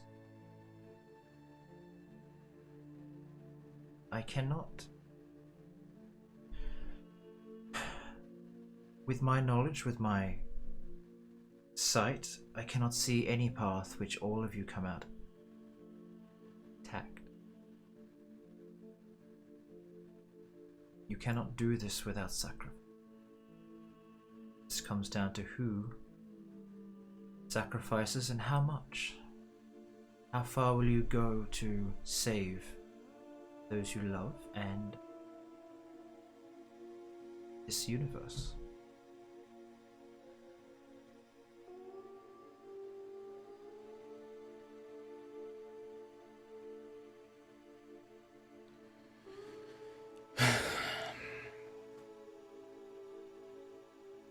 Yes. Many strings of time.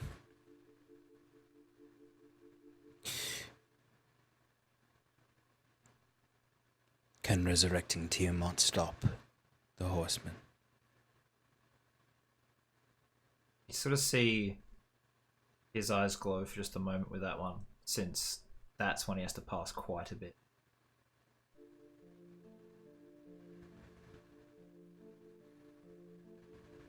Resurrecting Tiamat can stop the horseman for at least 200 years, or at most 2 millennia. They are eternal. They always come back, always seeking the souls of those that escaped them in the past. But Tiamat will be weakened by the fight, and while she will rule, those with strength can take her down. Tiamat currently is in danger from a group led by someone you've met before, known as the Immortal. They're already in the tower. If you do not stop them, they will prevent her rise. At least at a strength which could defeat. Oh, well, it seems that history is destined to see us as villains.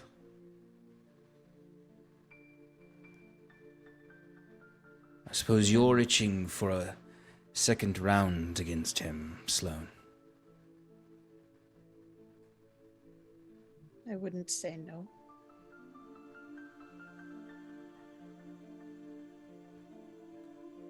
The world could use 200 years at least. Is it worth it? It's... nothing is worth anything.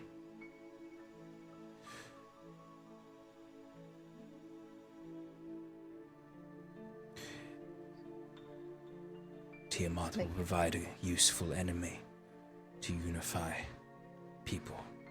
A more immediate and less dangerous threat than the horsemen. What they do with the future we give them is theirs. Well said, young godling. The only thing of value is time. If Tiamat rises with enough strength, the walls will fall. She will force the horsemen back in their cage for a time.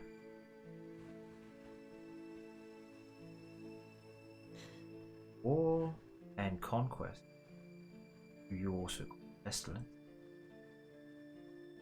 they are ideas attached to a hope. They can be killed, mantle taken, passed to another. But famine, the void, and death are eternal. They will always come.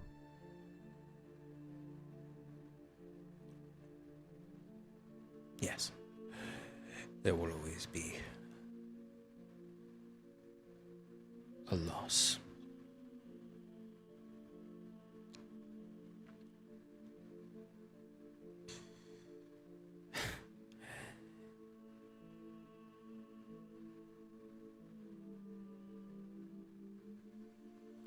I suppose there's not much else to do but get to it.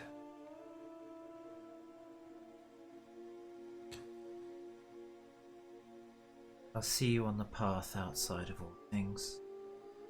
And he sort of walks out of a door at the end. And you wake up and the sun is shining. And Teague, you kind of was like watching them for a little bit and slowly would have fallen asleep again. And you kind of wake up by the window holding the jar, sun on you, and all like any flowers on you will like slowly have moved to like face the sun.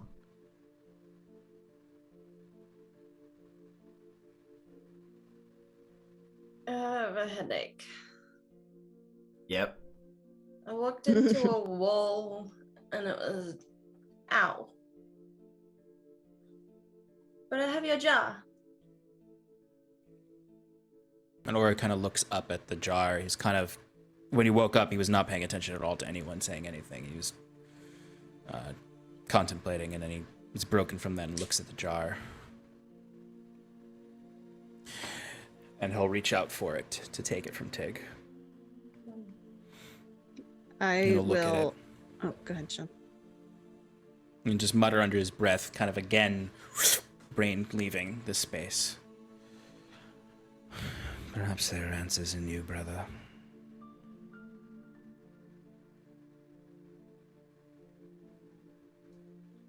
You slept for so much longer. What did you talk about?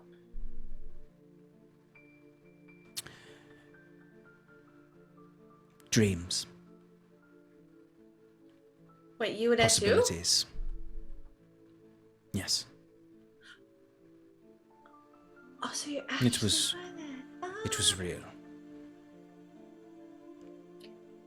Kind of not looking at the two of them. I'll just kind of like mutter, just like, I'm going to go get breakfast. I'll be right back. And just kind of scurry out the door. I thought you were gonna mutter, I had a dream too. No. No, Sloane's feelings are hurt, so she's just gonna sit with that for a little bit. Okay. I thought breakfast was coming up to the room. Did she forget? Breakfast I was need to coming work. through. I need to work. And Auric moves and just like tosses anything that's on any table, any flat surface onto the ground. It doesn't go very far. He's very weak. Before just pulling out of the bag of holding every single piece of Nia's arm. Yep. Okay. Gladstone will just knock his beak on the thing, like, so you're meant to be heading off to the maze? I will be of no use in the maze without a way to channel my magic. You do have a substantial amount of gold still? You could potentially buy what you... So look at this. And he'll hold up the piece with the gem. He looks at it.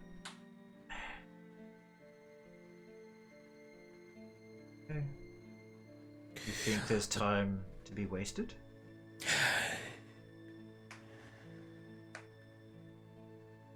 Yes, there is. No. No. Remember the man?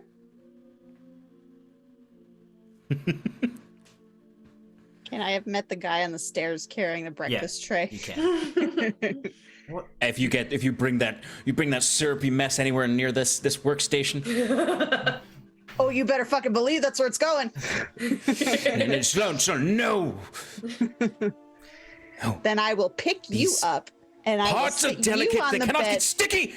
You need to eat, and I will sit your ass down on the bed and make you eat. Pinch the nose, push food in. Yep. Auric will start shoveling food in his mouth if it means he gets to his work quicker, to the point where he'll throw up. Oh, Jesus. Really? As you're like eating, Gladstone starts flicking through your spellbook to look for what components you actually need, and starts like he dips a claw into any ink and starts writing on a piece of paper a list of things. What would you need to be able to cast if you were just going off components currently? So if we're going off of components, like it's thousands and thousands and thousands and thousands and tens of thousands of gold. Yep. What you need. Because Dunamancy is not meant to be a single school casting situation. It is maybe. Let's take a look at how expensive Dunamancy is for normal wizards. Fortune's Favor, every single cast technically costs 100 gold pieces for a pearl. Tell you what, I'll make you a deal here so we can keep this a bit cheaper. That arcane, 25 gold for a movable object. That arcane focus used every time. can be used to cast spells below level 4 and below. Anything above that you'll need. Then you can, if you try to push the arcane focus too much, you run the risk of breaking it and then having nothing. Okay, let me just. It's a very unstable power source, which gives out like a low energy at all times. So you can tap into that energy for low level spells, but higher than that will cause you problems. And I'll say that you sort of, as he's like, Gladstone's figured this out, and you kind of start for ones with like cost components, or all of them. Because I'm actually now realizing that it's actually not as much as I thought. It'll be. It's actually just time ravaged. I thought it was all of them, but it's actually just time ravaged that costs a lot. Actually, yeah, there are some severely that was you need overestimating. like a pearl for instance, but that's just like you just have that pearl and it's good, right? No, none of them. So any of them that cost components in Dunamancy do not have, like, it's not like buy $100 per dollar, 100 gold pearl and it's just good. Like, identify any of them that cost something, it costs it and it always consumes it. And it's a movable object. It's a movable object. Fortune's Favor. Time Ravage. Time Ravage costs 5,000 gold to cast, technically. And actually, that's all I can see right now, actually. All the rest of them don't actually have material components that cost gold. So, let's say, for easiness sake, how much gold do you have on you? I have 2,000 of my own gold, and then... Oh, wait, no, that is all the gold. Yeah. Yeah, that's all the gold. I have 2,216 gold. So minus 2 gold pieces. Minus 2, yeah, thank you. That's true. So Gladstone writes down a list and like puts it in front of you, and it's effectively 500 gold pieces worth of materials for your Fortune's Favor and your movable object. Like, will this be enough? For this adventure, yes. Good. And he like scrolls it up and flies out to the magic shop, and as you walk out the door, there'll be a little satchel waiting with that, provided you pay. It's actually not as bad as I thought. I'm gonna give Sloane her satchel as well. What are these satchels essentially? Like, is it like a? There's food, there's rations, and there's bandages in it. Cool. So it's just that. Adventuring kit, basically. Satchel. Yeah. Cool. I'll say that you guys can eat.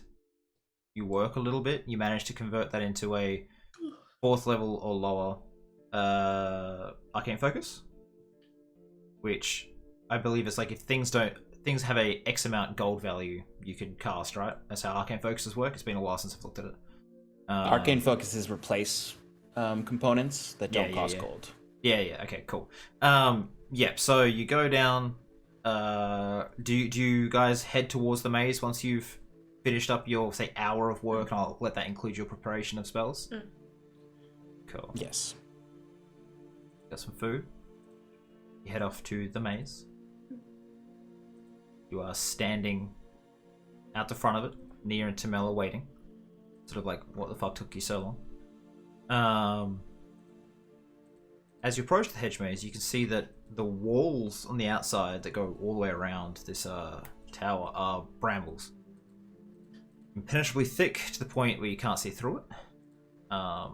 Descending the hill towards it, you realize that the maze is in a very shallow crater or dried lake. You can't see the paths within it. It's just a roof of brambles with a tall tower in the middle. Tall, wide tower. The entranceway to the Great Maze is an overgrown verdant archway, the threshold of which is a shimmering door. Or you're going to immediately realize that this is an extra dimensional space. Once you pass that threshold, you're somewhere else. The hedge maze inside, which you can see through the door, is bright green with sunlight showering down from above. It's on the inside, hedge maze. On the outside, brambles.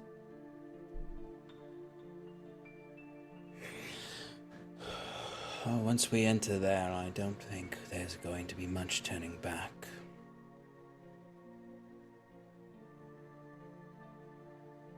Just remind me the reason we're going in here. A few reasons. Nia mumbles, Bahamut. Yes. We need to stop the Immortal and his adventuring group from destroying the possibility of resurrecting Tiamat. We need to acquire the blue mask from our contact in there. And in essence,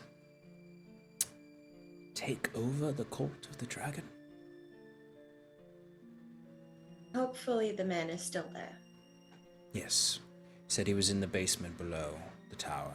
Mm. We'll need to get there first. Through this maze. Okay.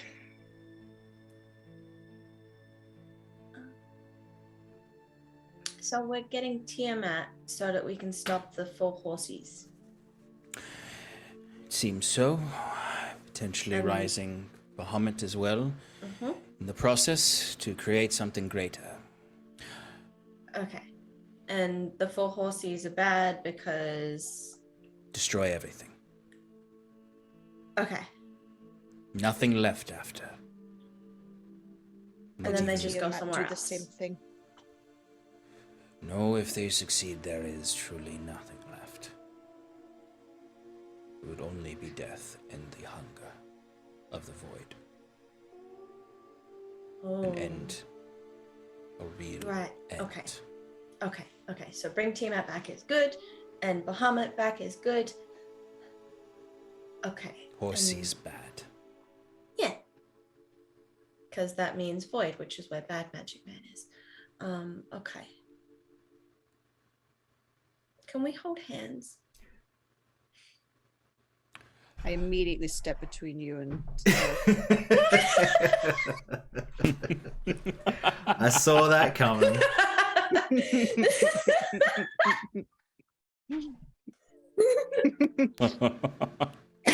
Be like, oh yeah, that's a better idea. I'll hold Sloane's hand. She's stronger than you. We don't need to hold hands to walk through this. just shut up and give me your hand. I'll grab Nia's It's funny hand. because I think the like you've had plenty of Auric being like not sassy but like dismissing simple Yeah. gestures, but this is like the old way he used to do it, where he was just annoyed by it, not where he Right. was like just being And I can cruel just about talk it. over it. Yeah. So Samel will take Tig's other hand and Nia's hand. Will you step through threshold? Mhm. All right. As you step through, you're immediately transported to a Top of the tower, right? intersection with Nice 8 try. paths. Ah, shit. Oh shit. The sun is to the north of you, but the shadow of a sundial in the middle points to the west. Big sun. And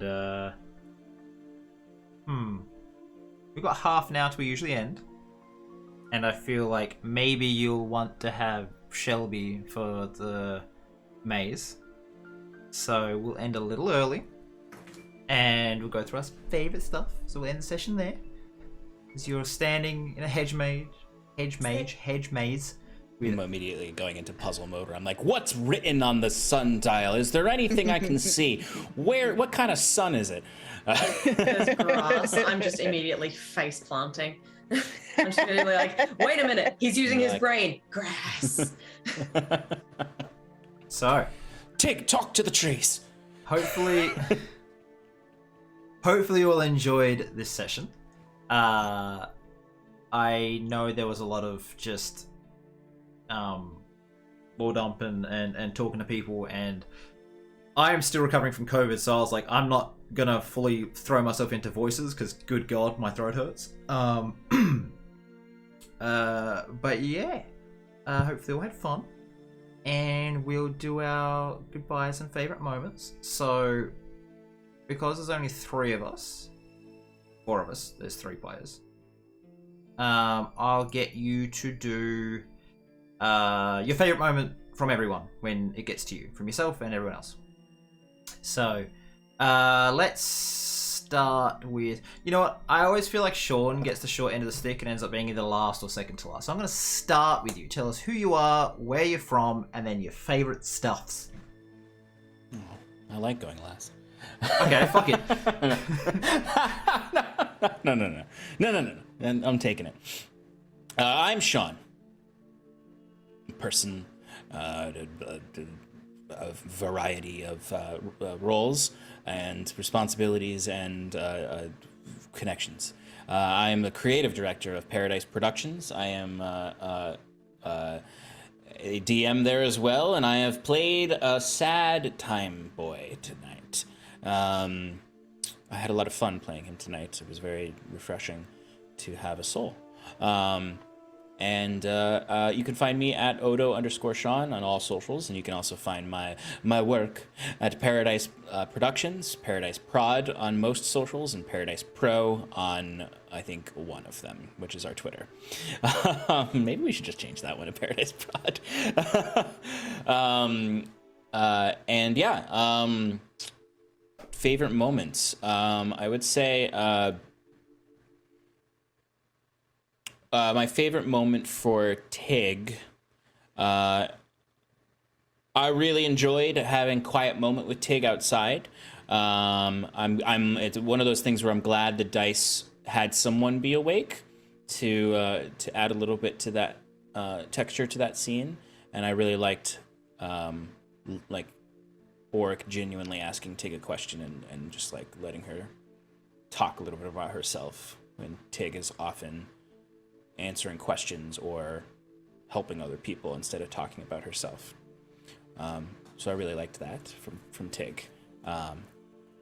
And just the general confusion that she's had about this whole thing was very fun. Sloane, I mean, it's hard not to pick Sloane's jealousy.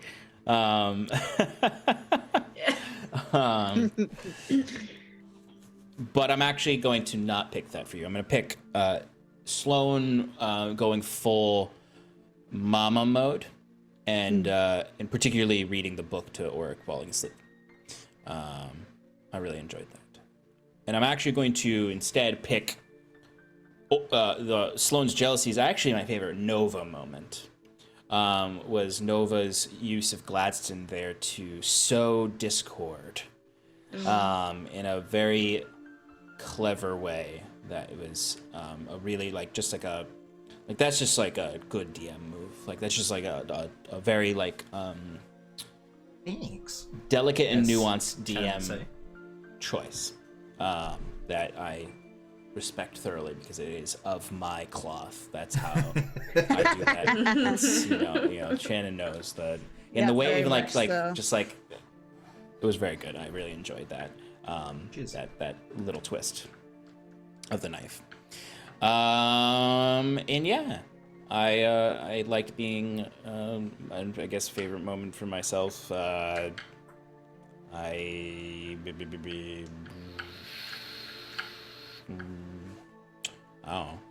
was really sad. I was really sad. Good. I was really sad. Good. That's my favorite moment for myself. It was good to feel. Audience, if you have any favorite moments of what feels. Sean did tonight, just throw them in the chat so we can tell him how cool he is. Yeah. All right, Sarah. Well, first of all, hi everybody. I'm Sarah, or Shro, or Shro Grill. They're all kind of the same. You can find me pretty much exclusively here. Hurrah. I can travel, but at the moment I'm currently in this dimension. Otherwise, I exist in the human space, married to the DM. Yeah, I had a great time today playing my secondary to the party barbarian, Tig.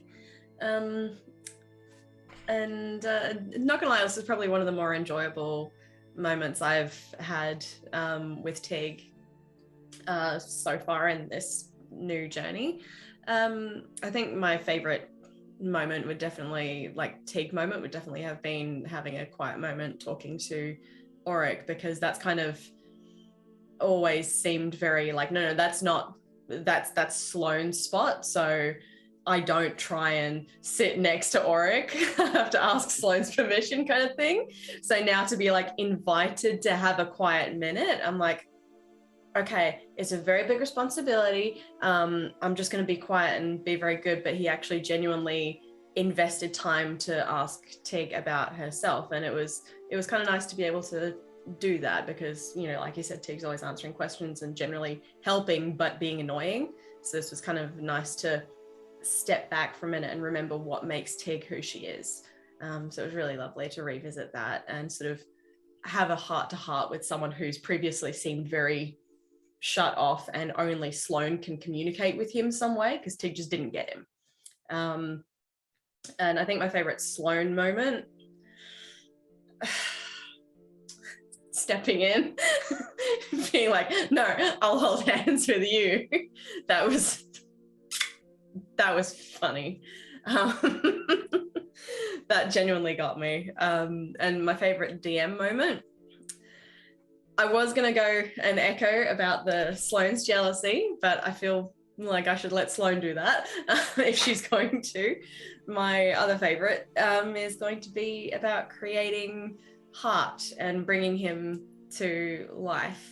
Half. Oh, I thought you said Heart. My audio was not half. working well.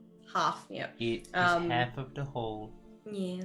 I thought that was beautifully executed. The descriptions, the portrayal, like the attitude that you brought through with that, even without doing your voices because you're still sick, that was really, really well executed, and I'm very curious about that character. So yeah, well done. Thank you. Oh, Shannon. He has been planned for so long. Like from the start of the campaign, I'm like, all right, they're all going to lose something to make this thing which can talk them through some stuff.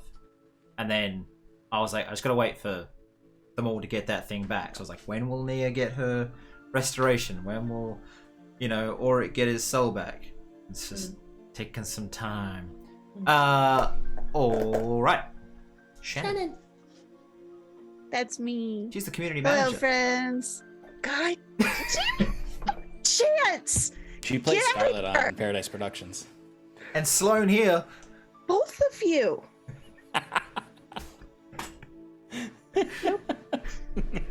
We love you, Shannon. I'll make him sleep on the You go couch. too. Yeah, Don't worry. please do. I'll Yeah. sleep on Start the again. couch Start with my again. I'll make home. him sleep on the couch. Hello, everyone. I'm Shannon, also from Paradise Productions, where yes, I am the community manager, and yes, I do play Scarlet. Good girls. Yeah, so you can find me SRB25 on all social medias. Let's see, favorite moments. I really liked as jealous as Shannon was and Sloane was. I liked the conversation between Tig and Auric when they were talking about family, and I really like Tig. I like that you drew the wolf, and we kind of got and I hadn't heard the story before. I don't know if it's been told before who Nissa is, but I really liked learning about that. So I that was cool. I like that, and I like how you described it. Auric, I really liked how you just decided to play Auric tonight. So I guess Sean, I like how you decided to play Auric tonight.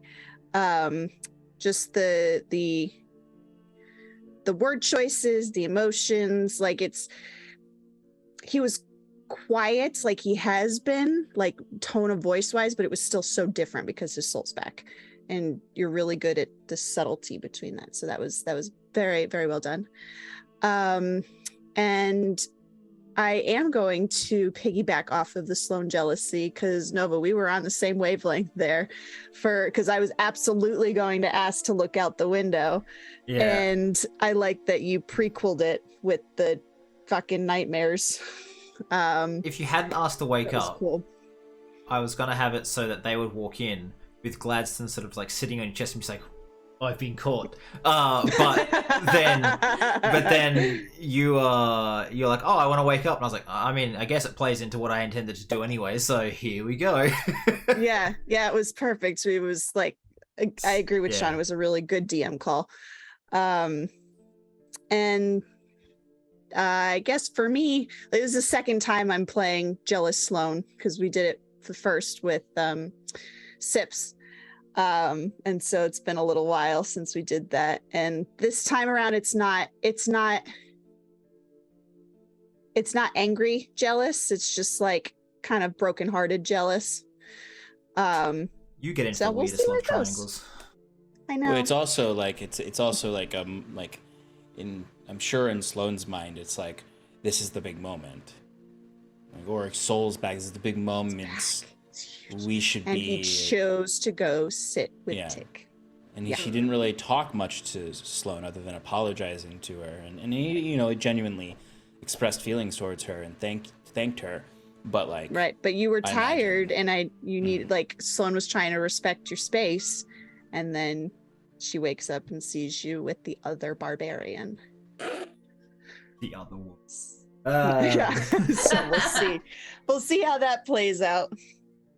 Visually, Auric is quite literally just this tiny man with two big angry women here. It's just like, oh no, what have you done? Hi, my name's Nova. Occasionally go by Nova 1. I've been the DM tonight. I exist here. We have a website where I occasionally make blog posts and things change up there every now and again. It's been a bit slow lately with how things have been going due to my Adobe crashing out. I had to replace my computer, and it's been a bit of a slog the last few months. So yeah. But favorite moments, and I'll get the website in the chat in a minute. But favorite moments from Sean, the playing how weak you were was really good. I think not just your sadness, and it's just, you know, how completely exhausted you were from what you had to do, and where you know, getting the soul back as well. Like, it was a emotional exhaustion as well as a physical one. And then when you got that spark after the dream, be like that I have to work, I have to do something, you know. It was like, it was a step back towards yourself, but as a person who throws themselves into things as a distraction, I was like, oh, that's not healthy. Because I'll be like, oh, I'm dealing with something, but also I have to write a D&D campaign, and I'll distract myself. So, you know, I saw that a little bit there, and yeah, it was pretty good. Felt like he was a genuine human / elven boy again. Sarah. Yeah. Tig is you, and it's great. You're a bit smarter than Tig, I'll give you that. But the babble when you want to explain something and how like excited she gets is super cute to me. They get to see you do it, you know, in our kitchen, and then you hear being like, Tig is this and wolf and tree and shade, and I'm like, I get it. But I'm sort of like, I've seen you play Tig for a couple years, so seeing you kind of do that, I love that it's been your character, that you have not changed. It is this what you do the whole time, and somehow you still manage to get the point across. Like, no matter how silly and crazy and you know, childish or whatever Tig is being, I'm pretty sure everyone understands what you're saying every time, which is really, really well done on your part. Thanks. So, congrats. Thank you. Now you, Shannon.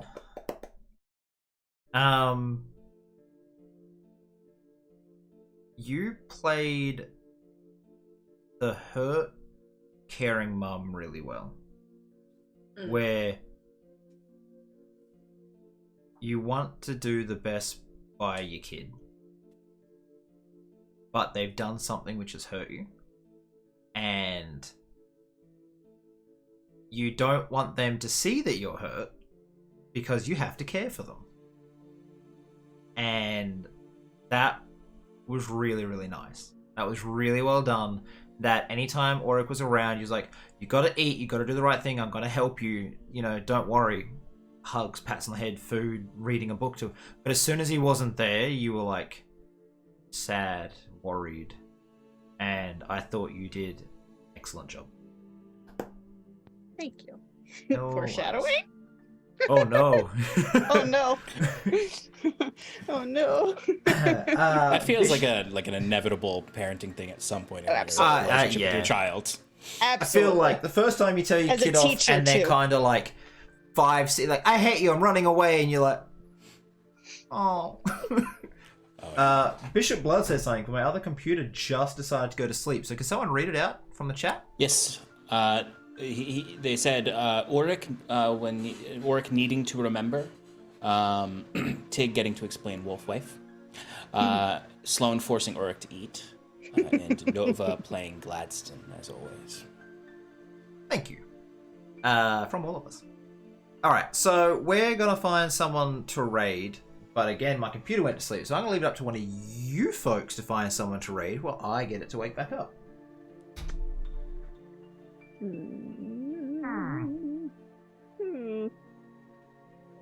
Let's see. D&D Jordan Lee is on right now. Yeah, we got our friend. Yep. Plenty of people playing Dungeons and Dragons, but I'm not familiar with any of them. Got no friends online? No, I got plenty. They're just not playing D&D. I'm alright. If you've got friends that you would like to throw some love to, I have no problem just throwing them some love. If you want them to... If you want can, to Raid D&D. Jordan. Yeah, we'll raid Jordan then.